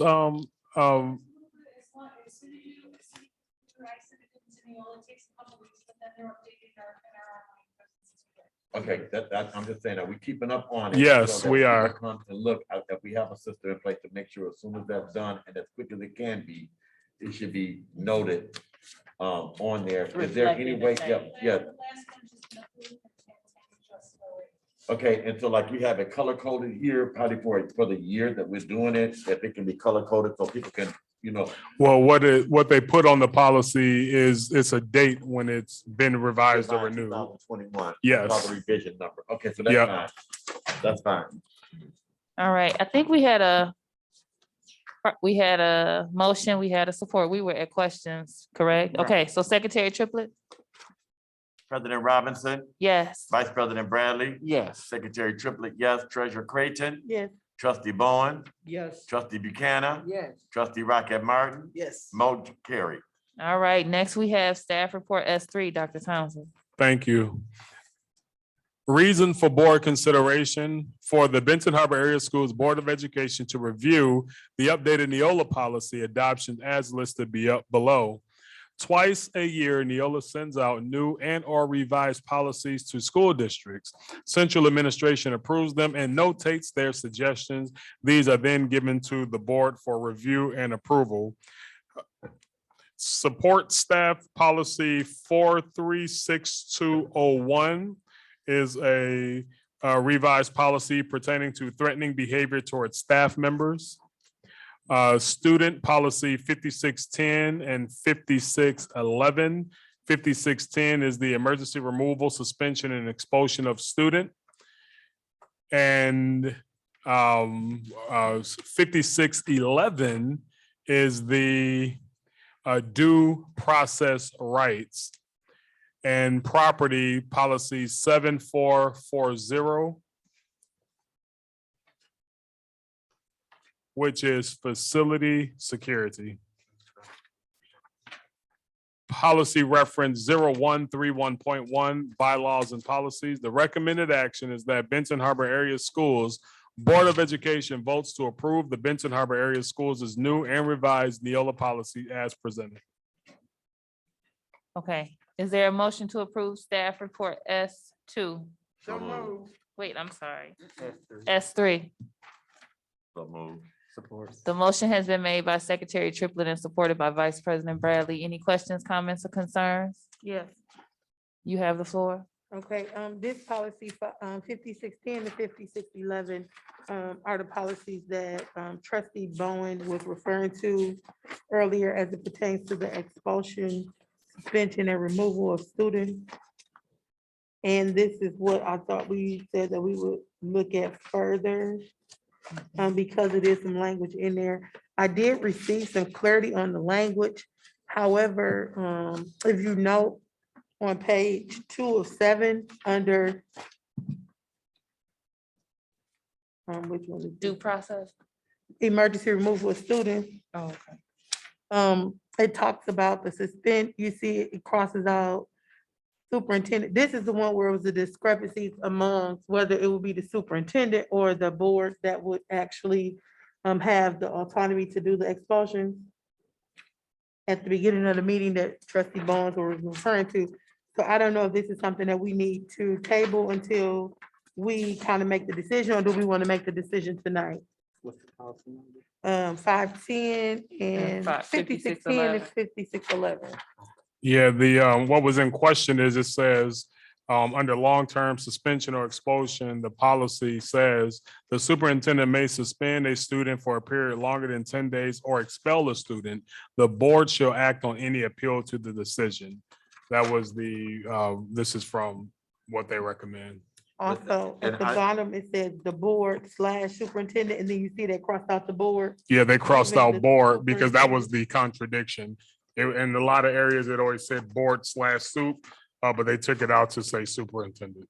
I have a problem. I really do. Honestly, I have a concern that for this past year, this is something that's been coming up all the time, that the board don't do this, the board don't have that power, the superintendent have this power, the superintendent have this power, the superintendent have this power, the superintendent have this power.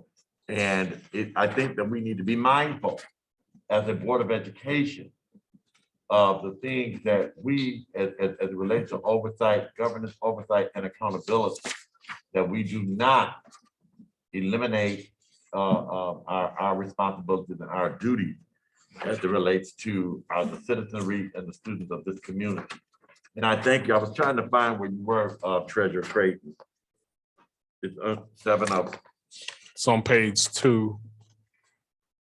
All the way at the bottom where it says long-term suspension or expulsion. Oh, you're looking at it. 16. Okay, so being that staff report S3 includes the policy that we wanted to further review, are we as a board, and this is just me asking a general question of consensus, do we as a board feel that we're ready to take a vote on staff report S3, given that it includes the policy that we are kind of torn on the language with? What they've done here is just taken out the board, period. So they haven't really, they've taken out the board, so the word Board of Education. And so if you look at it, if it's on there, if it's on there and it's other policies that's within this report, then we could go through it without the removal of the word Board of Education and then come back and revisit it. But leave the word board in there. Is that, you see what I'm saying? Yeah. Vice President Bradley? But my whole thing probably would be, I'm listening to that and I do agree, but my whole thing is, are they trying to make sure that they want the board included, but are they trying to make sure that we're operating at that governance level and the superintendent, because we don't have that day-to-day oversight of the schools like that. So I wonder if that's the reason why. I mean, No. yeah, so I mean, I have no issue, with the language, but but at the same time, I would also, Because look at the that, yeah. board, if anybody that's been in expulsion hearings and what have you, just from an administrative position, a lot of times when the board, as they said, the board have a third, you got different opinions and different thoughts, you got people that's involved in it. You might, and when the Board of Education comes, we had an expulsion hearing before this last one. And I really honestly believe that if the board was not there, things would have been completely different. And so we got a chance to hear some things. We also, I think the board also, when this coming before us, because we have to also look at it from a legal perspective as well. Right. You see what I'm saying? That if mistakes are made at the administrative level, because it's not about taking power, it's about us having checks and balances Right. to make sure that we are all looking out for the best. When we do that right there, that involves all of us. So, that's why I'm saying, and again, I just don't see where all of a sudden, because somebody read one thing, now everything that we've been doing down these years is wrong. They've been harbored, and if it's just adding a couple of more words to the policy, and then we'll continue as we are, because I don't see where the board being in that role has been detrimental to the district. So, Vice President Bradley? okay, so if we, I don't know if we can have it tailor-made with Neola, but if we could have it where in parentheses it says the board, and then the superintendent outside of that too as well, can have that or something like that, so in that way, everybody can be on the same Well, page. and these President also are Robinson. our policy. Yeah, You see what I'm saying? So Right. just because, and I don't know, like I said, for a year, the MASB make recommendations of different things, but just because the MASB says that this is the way that they do it, doesn't always mean that is the way that we have to do it. Right. Even though it gives you guidelines, and they say that all the time, okay, this might work here, it might work. this way, but right. it So might we can not tailor work. make it to, Yeah, how we but need we it, give you yeah. a template, to see what it is, and you can tweak it, but yeah, I think that we should stick with 3 board members and the way that we've done it down through the years.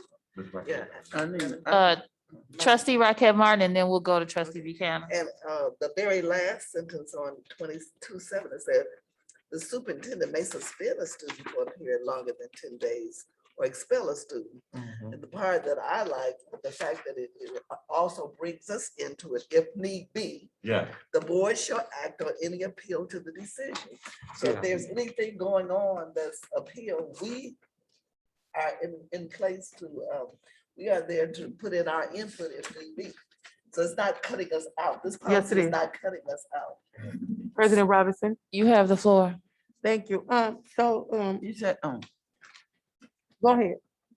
But Oh, I'm they weren't sorry, I asking for did say permission as trustee a point of Buchanan. clarity, they were just talking. Yeah, they Okay. were, and thank you. Because the conversation kind of continues, which is fine. It's always good conversation, but then we kind of lose the order of the meeting. So I'm gonna go to trustee Buchanan and then come to treasurer Creighton. And I believe treasurer Creighton was responding to trustee Raquel Martin. So, but we'll go to trustee Buchanan. no.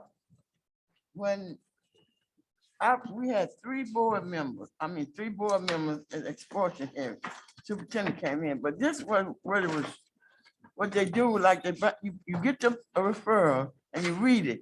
And then like, for instance, it was a fight and they had a tape and everybody watched it and we saw what was going on. So you have to do something, but just like I said, let the kids stay in school and then be in, what you call that, workshop, like George Manning used to have them after school. But you'd be surprised at what be going on. And I know this for a fact, because I was in 2 expulsion hearing where this boy was gonna beat up, jump on his mama. You got to have security in there, because some, you know, what happened, because some parents don't let parents let their kid tell them. So you know, like, I was so glad when Dr. Townsend said we didn't have to come to the expulsion hearing, because you've been there for hours and they're going the same thing. So, but it's important to keep them in school, that's what I say. Put them in, in the ICB room. Can you all, I have lost the set of policies that I we're do too. actually on. It's up. 56, 10, and 56. President Robinson, you want me, it's up here. Oh, okay, let me see so what does your resolution actually say? Okay, so, That's the entire resolution. okay, and the policies that are in question are 5610 and 5611, No, it's 5610. not, what is 5611? 5611 is with regards to due process rights. Let me go to that one.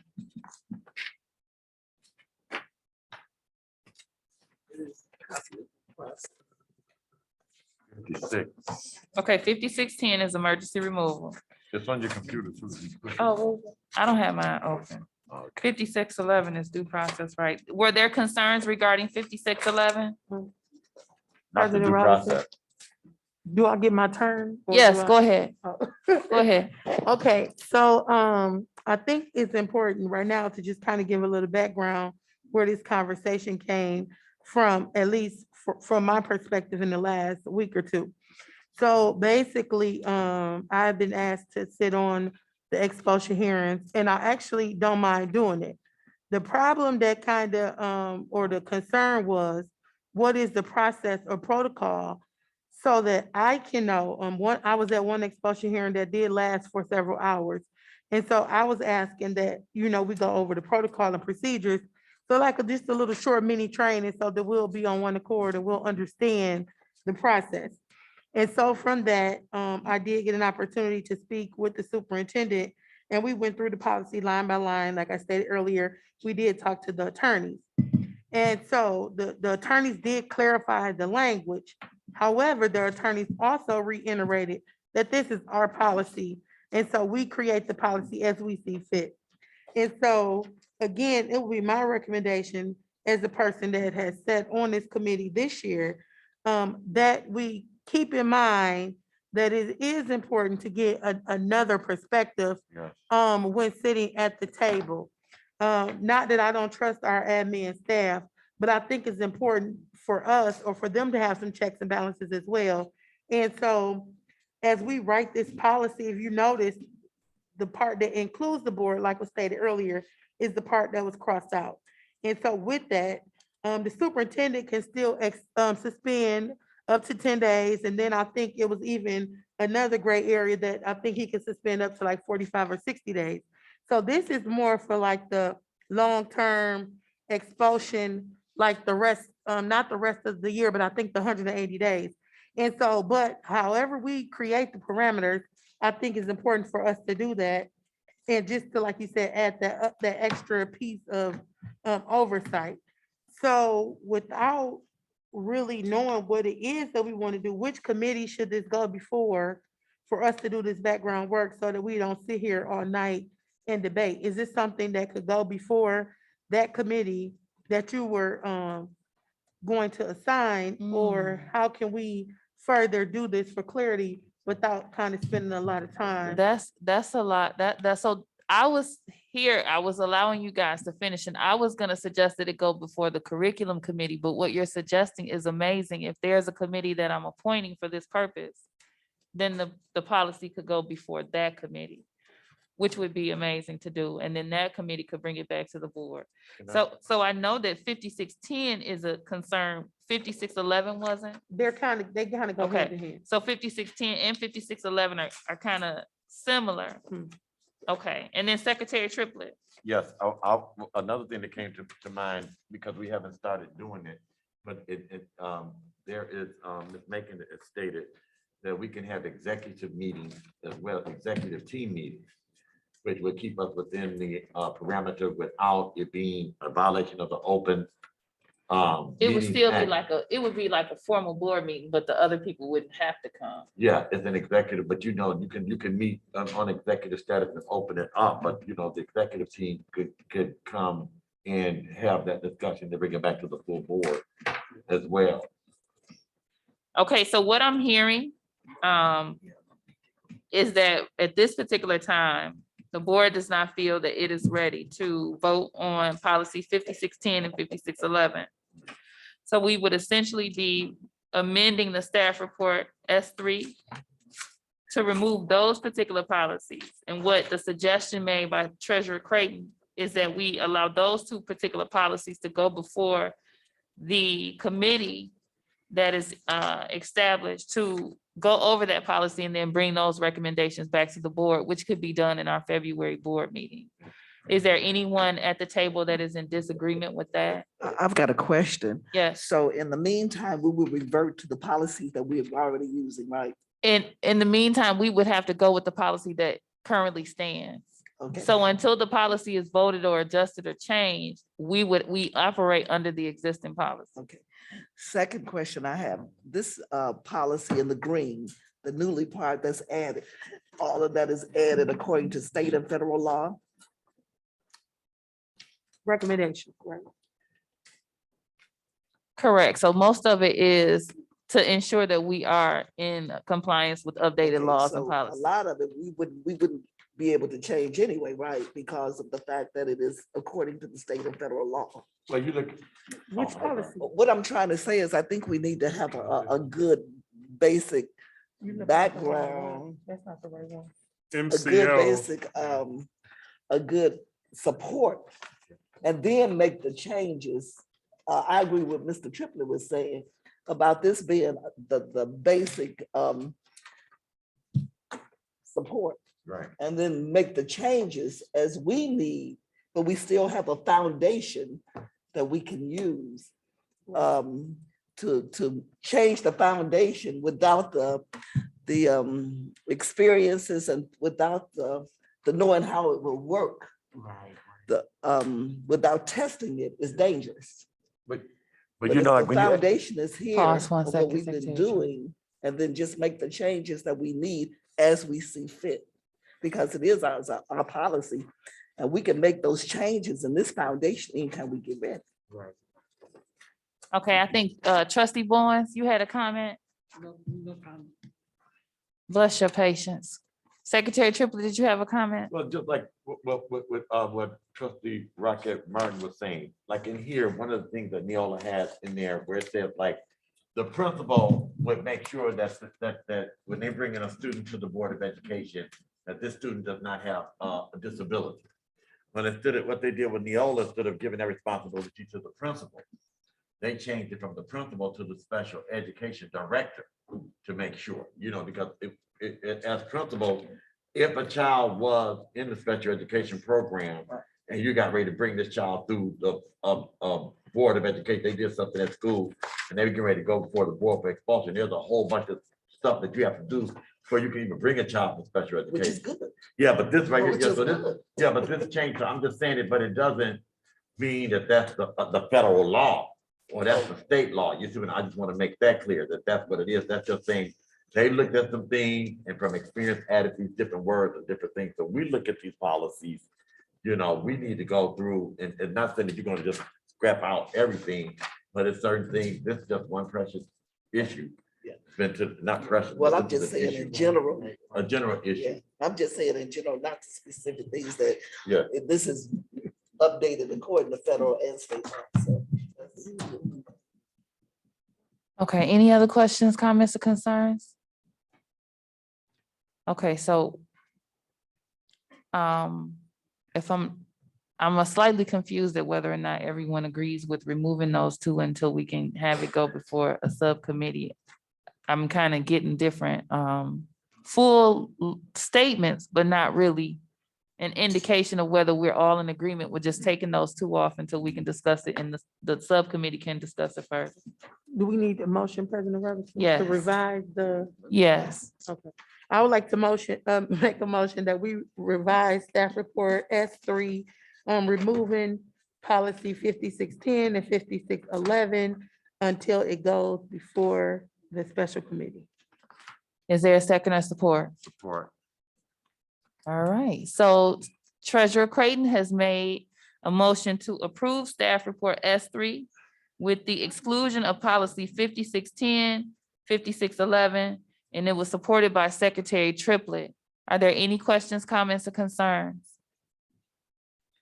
Hearing none, Secretary Triplett? President Robinson, Yes. Vice President Bradley, Yes. Secretary Triplett, yes. Treasurer Creighton, Yes. Trustee Bowen, He went out, okay. Trustee Buchanan, Yeah, Trustee Rocket Martin, no. motion carried. She All said right, no. so staff report S3 has passed. I will expeditiously get the standard committees assigned as well as the new subcommittee so that we can ensure that the work gets done so that that can come back to the board for review and approval for February. We are going to move it right along and proceed with the first policy reading for our next set of policies. I'll pass it over to Dr. Townsend. This is just the first policy reading, so you all have had time to kind of look through those.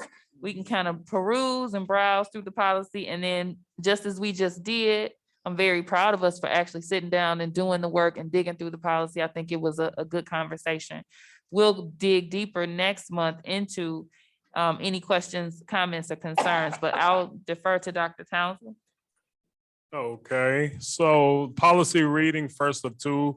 The following policy updates additions have been presented to Benton Harbor Area Schools by Neola. Neola is in partnership with MASB to help guide district policy to keep district complaints with the state and federal laws, as well as inform district of best practices. All revisions, changes are listed and recommended and were created by Neola. Recommended additions are listed in green and recommended removals are listed in red ink. New policies have been vetted by administration and are brought to the board for comment and approval. Updates are issued 2-year and special edition removals are added as required by law recommendation. Board can review each policy and provide Dr. Townsend with any questions. This is volume 35, number 2 overview, policy 2260.1, policy 226, policy 5341, policy 7440.01, policy 8321, policy 8330, policy 8400, policy 8500, and policy 8510. Thank you. Now I want to remind everyone that we we have already started doing our work in policy, but we have quite a bit of policy that we're going to be working to update this year as we ensure that we are getting all of our checks and balances, our I's dotted and our T's crossed. So I want you all to actually take the time. Of course, we're perusing and looking through now.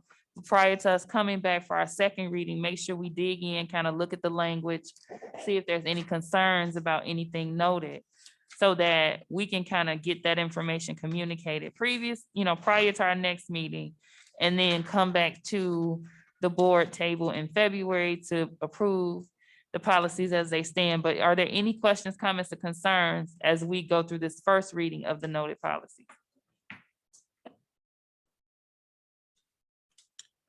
All right, hearing none, I look forward to an in-depth conversation next month on policy. And one thing that was discussed very briefly at the end of last year as we work to get our policies caught up is that we may have some meetings that are special meetings that are dedicated specifically to policy, so that we're not discussing policy once we're already tired of trying to rush to a meeting, but we actually have committed time to sit down and do this work. That would be an example of our committee as a whole, which is policy revision, but actually taking the time to dedicate it to policy specifically. So there's no other questions or concerns. We're going to move it right along to Mr. Johnson, who has been oh so patient with the monthly financial reports and staff report F1. Thank you. Subject is monthly financial reports. Reason for board consideration. A set of financial reports is provided to the Board of Education each month. Facts and analysis this evening. It is recommended that payments for all of the district's funds be approved for the month of November 2021. Policy reference is 6470, payment of claims. And the recommended action is that the Board of Education approve the November 2021 payments for the funds listed below. Thank you, Mr. Johnson. Is there a motion to approve staff report F1? I make a motion to approve staff report F1. Support. The motion was made by Vice President Bradley and supported by Trustee Buchanan. Any questions, comments, or concerns? Hearing none. Secretary Triplett. President Robinson, Yes.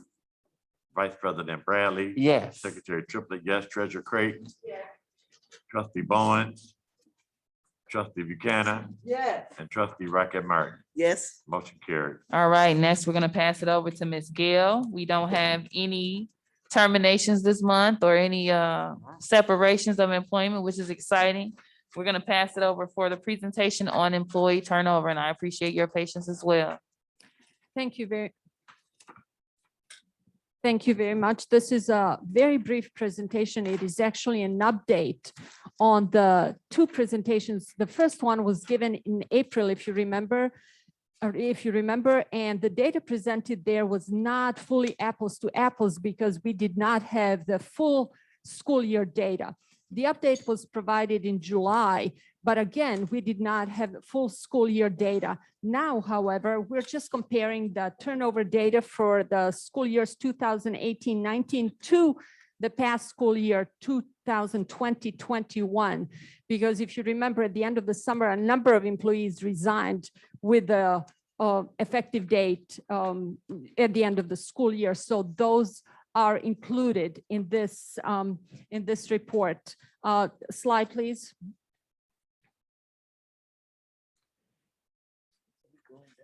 This is just as a gauge for our future improvement. Our turnover in the year 2018-19 was close to 40%. That is just staggering. Our current turnover, meaning last year, was still fairly high, around 25%. Nevertheless, we are showing dramatic improvement here of 34.3% of relative improvement over the last 2 years, and that includes COVID. And one more slide, please. We have the reasons why employees left, and this just includes the last year for our information. The biggest reason employees left our district is for a new job, followed up by moving out of the area. We actually had several who moved out of the country. Then a significant percentage of employees who left our district last year was directly COVID related. And then we had about right under 15% of employees who retired. That concludes my brief presentation. Thank you. I just want to say thank you so much for sitting here through, was it 4 hours? For that, for both of you, very brief moments of presentation. We do appreciate you. Are there any questions, comments, or concerns for Ms. Gale regarding the staff employee turnover data? Vice President Bradley? I was just gonna say, it's still high, but it's getting there and it's going down. I'm glad to see the data. And I'm glad we're going in the right direction. And, you know, with all our strategic plan and everything in place, this is just gonna definitely help us to maintain the best talent and, you know, get talent coming in. So, thank you. And in my comment, I know a large chunk of that was individuals finding new jobs. I want to figure out how do we become the top option so that the other jobs are not exciting or appearing to be a better option. And so I know that that's something that we're going to definitely move towards as we get our culture survey and our strategic plan and things of that nature. So I really do want us to be competitive in our efforts to be a top employer in this district, because I think ultimately it will contribute to the success of our community. If we can have our community employed with us, our community happy, our community servicing their children, I think families will feel more comfortable with starting to bring their kids back because it's family that's working in the district. So I definitely think that we have made progress, but I'm excited to see how we can be more competitive as a school district, as an employer additionally. So thank you so much. Any other questions, comments? President Roberts. You have the floor. I would just like to, first off, excuse me for moving around a lot, but you know, I don't know if I'm dehydrated, but I feel a little stiff in this chair. But I wanted to give a shout out to our chief of HR. I think I'm guilty for this year not doing it more. So I would like to give you a shout out for working really hard. You know, sometimes we don't take the time to, you know, really think about the process. And so I'm just thankful that we've trusted the process. We've been working hard. We've been grinding, as Dr. Towns would like to say. And, you know, we're moving. It is a shift in our culture on our HR committee. For me, it was we had a really rough start, but I think we've moved in the right direction, and we can see the growth and the gains from some of the grunts. And so I'm grateful and I'm thankful. And I know that this year, if our committee stays the same, that we will continue to grow and strive to eliminate and improve this data. Thank you. Any other questions, comments, or concerns from Ms. Gill?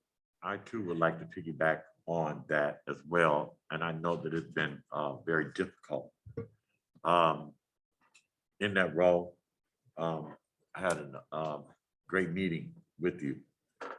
And I'm just looking forward for you, for us moving forward as a district and, you know, trying to close back those gaps and look up those things and moving forward. But I want you to know that even though we come in that direction, we still have our questions and concerns. I think everybody is growing.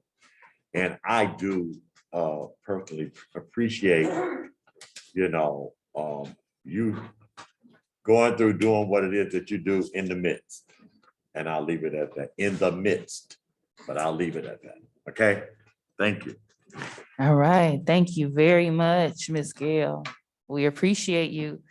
Next on the agenda, technically, we've already done Mr. Miller, so we have old business. Any old business?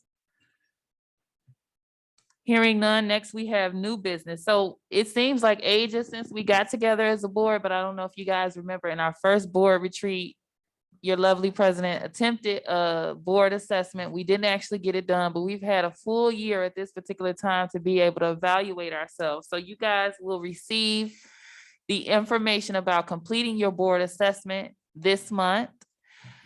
We will have 30 days to get it done. My request is that everybody gets it done within a time frame that allows me to potentially bring that data back to the February board meeting so we can kind of discuss that briefly. However, we can't get results as a full board until everyone is taken, and I think it expires within 30 days. So I'll send out that link to everyone just so you guys are aware, and then if you guys can go through, be honest with the responses that you give, so we can have a full assessment of everyone's view of the work that the board needs to do, whether it's progress made or strives needed as we continue, and it'll help us and continue to guide our efforts. Vice President I Bradley? was gonna say real quick, I think when I read the website, it said once one member takes it, it's You have 2 weeks. 2 weeks? Yeah, Okay. everybody has 2 weeks to take Okay. it. So if anyone is taking it, please let us know so that way we can go ahead and try to all get it done. I don't think no one started yet, right? Okay. President ahead. Robinson? So we're gonna Okay. go to Secretary Triplett, then Trustee Buchanan, then Treasurer Creighton. I had an opportunity at the conference for MASB. Troy Public Schools did a powerful presentation on the evaluation instrument that they use and develop for their Board of Education. And they presented it to us at the MASB conference because they said the MASB evaluation tool was too You shared that with us subjective last month. and those types of things. And I do have contact, but I know right now, we can go back through and look at it and if we want to do something, but they worked extremely hard because what they gave, what MASB gave, it didn't give them the depth when they started looking at it. And it's a school district in the state of Michigan. But I did get a chance to look at it, and it is absolutely amazing. It gives us more, it's more in depth.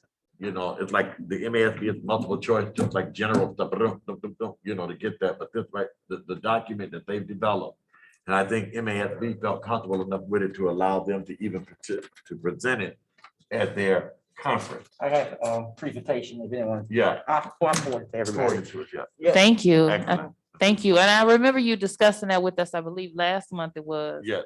Okay, I believe Treasurer Creighton was next, and then Trustee Buchanan. Other way around, but I was.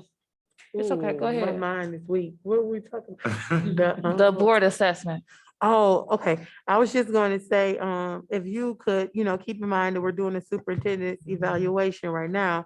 So if you could schedule like a start date and an end date, So that For them everybody 2 can, weeks. yeah. so that Okay. it won't just be in the air. So, and possibly do it like at the end of the month. Okay. when we finish I it. think as long as we initiate, if I'm not mistaken, the board calendar suggests that you do it in January. So as long as we initiate it at some point this month, we can wait until the last day if we want to at least get that started. Okay, Trustee Buchanan. Yes, to President Robertson and to all the other board, I would like to say Happy New Year. This is the 11th day in the new year, and you guys, I'm proud of you.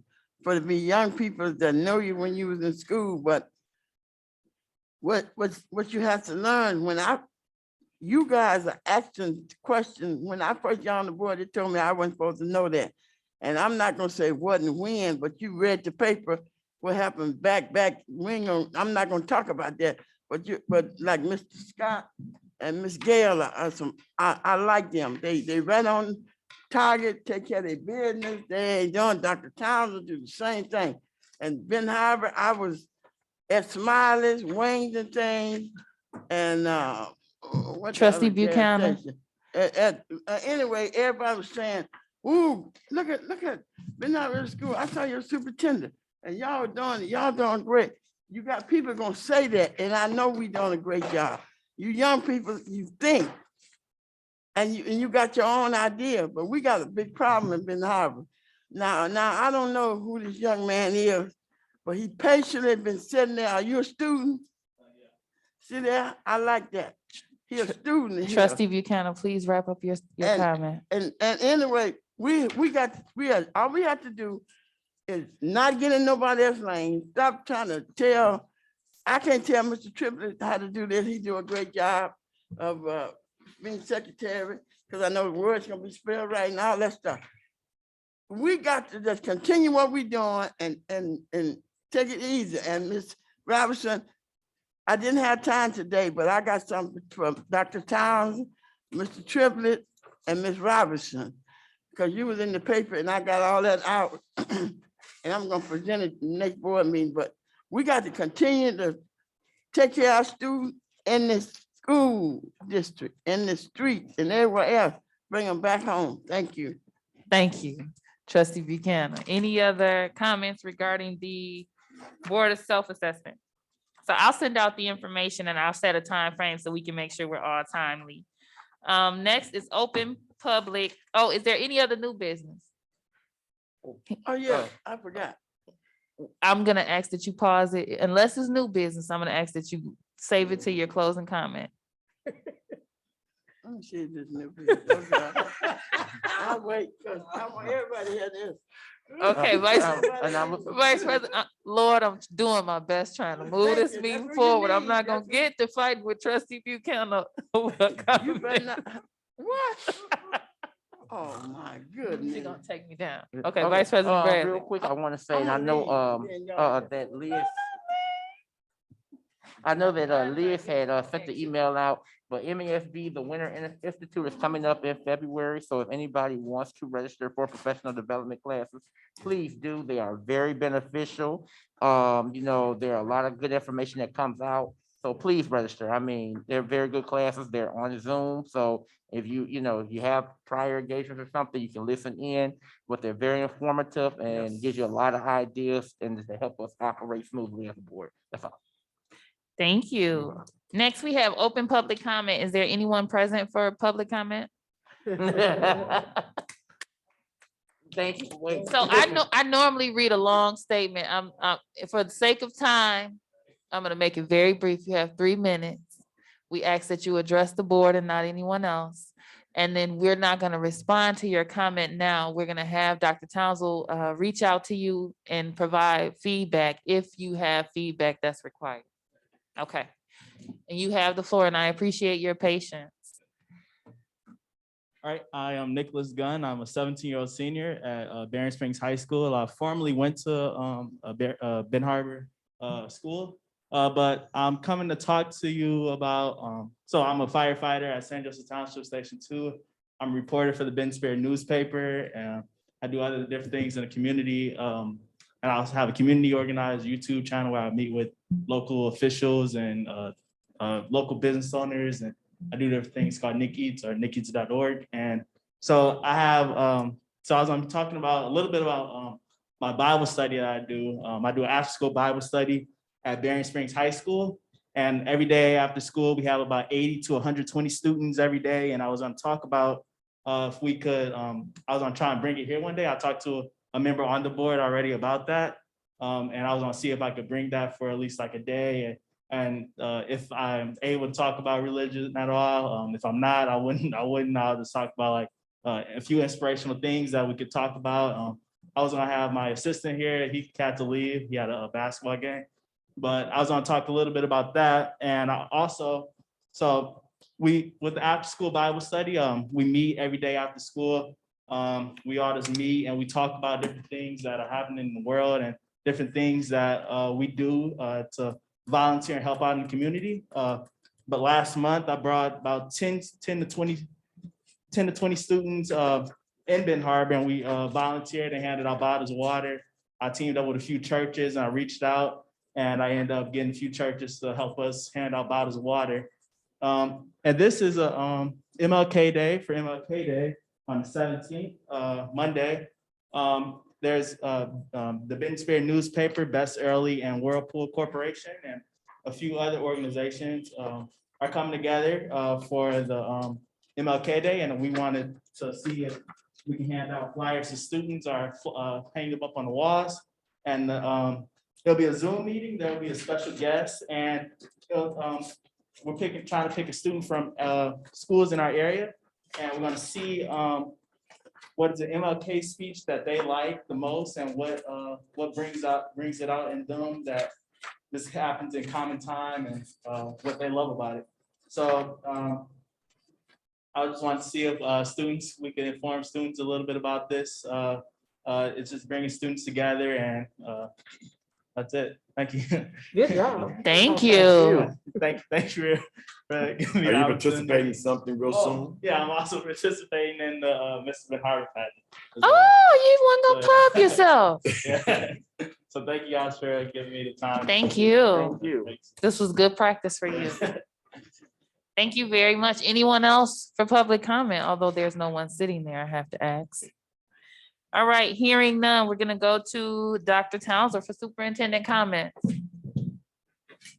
Again, I want to acknowledge our Board of Education for School Board Appreciation Month. I appreciate all of the hard work you've done over the past year. Very excited for the work in front of us. We have the strategic plan, mission, vision, goals, and beliefs approved. So I just ask that we all just continue to trust the process and look at the bigger picture, and the bigger picture is student achievement. I wish everyone a very, very happy new year. And thank you so much, President Robinson. Thank you, Dr. Townsend. We're gonna go to Trustee Buchanan. I know you had some comments wrapped up from new business. Yeah, I would like to say, February the 5th, in about 3 weeks, that's my birthday, so. Everybody on this board and administrators and the treasurers and everybody, the superintendent and everybody. February 5th is Lou Buchanan birthday, don't forget. And I don't want to, no happy birthday, that's good, but I want something I can feel and look at. All right. Even if it comes in the form of a lottery ticket. No, she'll take it. Thank you, and I love you. Birthday present. You know it's the truth. Point of order. I know you're not bad. I know you're not. I'm so silly. Okay, Trustee Buchanan, Trustee Bowens has exited the building. We'll go with Trustee Rocket Martin. Yes, I have an announcement that I'd like to make. After-school childcare, it's free. After school until 6 p.m. Monday through Friday. Begins, the program starts January 10th, 2022, and is at Martin Luther King Junior High, it should be elementary school, 750 East Britain. What do they do? Physical activities, healthy snack, white ties, reading programs, STEM activities. Parents must pick their child up at 6 o'clock p.m. and who eager and excited youth ready to continue their growth. This is a free program that's partnering MLK with the YMCA. So if you know people who have their children at MLK and and they need to do some things even after work, they can have their children attend this program, and as long as they're there to pick them up at 6, they're welcome to attend. I told the people at the MLK, I was over there today, and I told them I would make that announcement so that, people would be aware that it is a free, basically childcare program. What's the age? If you attend MLK Elementary School, you can go. Is MLK enrolled really in can't 3-year-olds beat that named free. Tiger? And I'd also like to say happy School Board Appreciation to all of the school board members, to all of my colleagues. I've enjoyed working with you guys. And you know what? This board is very stimulating. And one thing about it, that's one way of keeping Alzheimer's disease away from you, Alzheimer's, whatever you want to call it. As long as you can keep your brain cells stimulated, you'll be in good shape. So I think we all have a good chance of beating that disease. But anyway, that's all I have to say. And just congratulations and keep up the good work. And I look forward to working with everybody in the new school year. Thank you, Trustee Rocket Martin. We're gonna go to Treasurer Creighton. Thank you. I just want to thank everybody for trusting in me to be the treasurer again, even though I don't feel like I have a lot of duties. I'm still grateful for the opportunity. I also want to thank our staff and our parents and our students for believing in us this year of 2022. I am looking forward to, for me, I know that we've established goals, vision, mission, but right now for me, number one is academics. And so I'm hoping that number 0 of our mission, vision, and goals can be that we definitely tighten up on our academics. I'm also looking forward to the great work that we'll be doing in our committees as we continue to tease out and hone into the things and the work of the board. I do realize that we are governance oversight and accountability. However, I think some of those great questions that we've asked, our visitors have asked this year really help guide our work and with our strategic plan. So I'm just looking forward to learning and growing with you guys for another year. Thank you, Treasurer Creighton. Next, we have Secretary Triplett. Well, I'll be brief. Again, thank you all for your support as the Secretary of the Board of Education. Very humble. I think that we do have an amazing Board of Education in all sincerity. And everybody bring whatever it is they bring. Everybody brings something special to the table. I too am looking forward to a better year. I know a little bit more now. I can see some things, and I'm not as uncertain and unsure about my questions or my concerns. So I'm just looking forward to having a great school year, and as we move forward. Thank you. Thank you. Next, we have Vice President Bradley. I want to say good evening to you, everyone. I'll be real brief. I am elated to start the new year and wishing everyone blessings in the new year. Let's look forward to working together. Let's come in stronger. Let's work on shortening these meeting times. We And- technically did 2 and 1 today. Yeah, yep, and then we still have another one to go tomorrow too. Lord help us. But I also want to say it's a pleasure working with you all. I know I get on everybody's nerves in my circle and my mom nerves because I vent to her, and I know some people call it vent to me, but that's all process. You vent, but it helps you to get these stuff out so you can keep on working and keep on going. And let me see. The other thing I want to say is I'm honored to serve as your vice president again, and look forward to working with everyone and in the community as well. Let's keep on going. Tiger, second to none.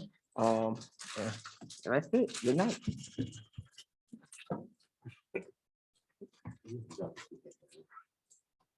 Thank you.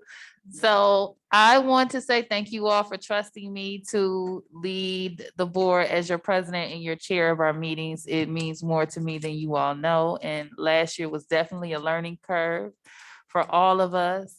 There are things that we've done great and things that we can improve on. And I know that we each are able to identify those things individually within ourselves and collectively as a board. So I look forward to moving forward as a Board of Education and as a district in the work that we do.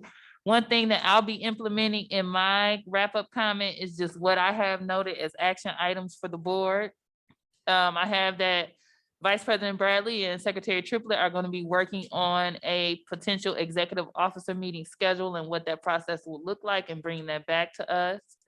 I will be assigning committees. You all will receive follow-up from me regarding the assigned committees for this year, which will also include the Disciplinary Committee.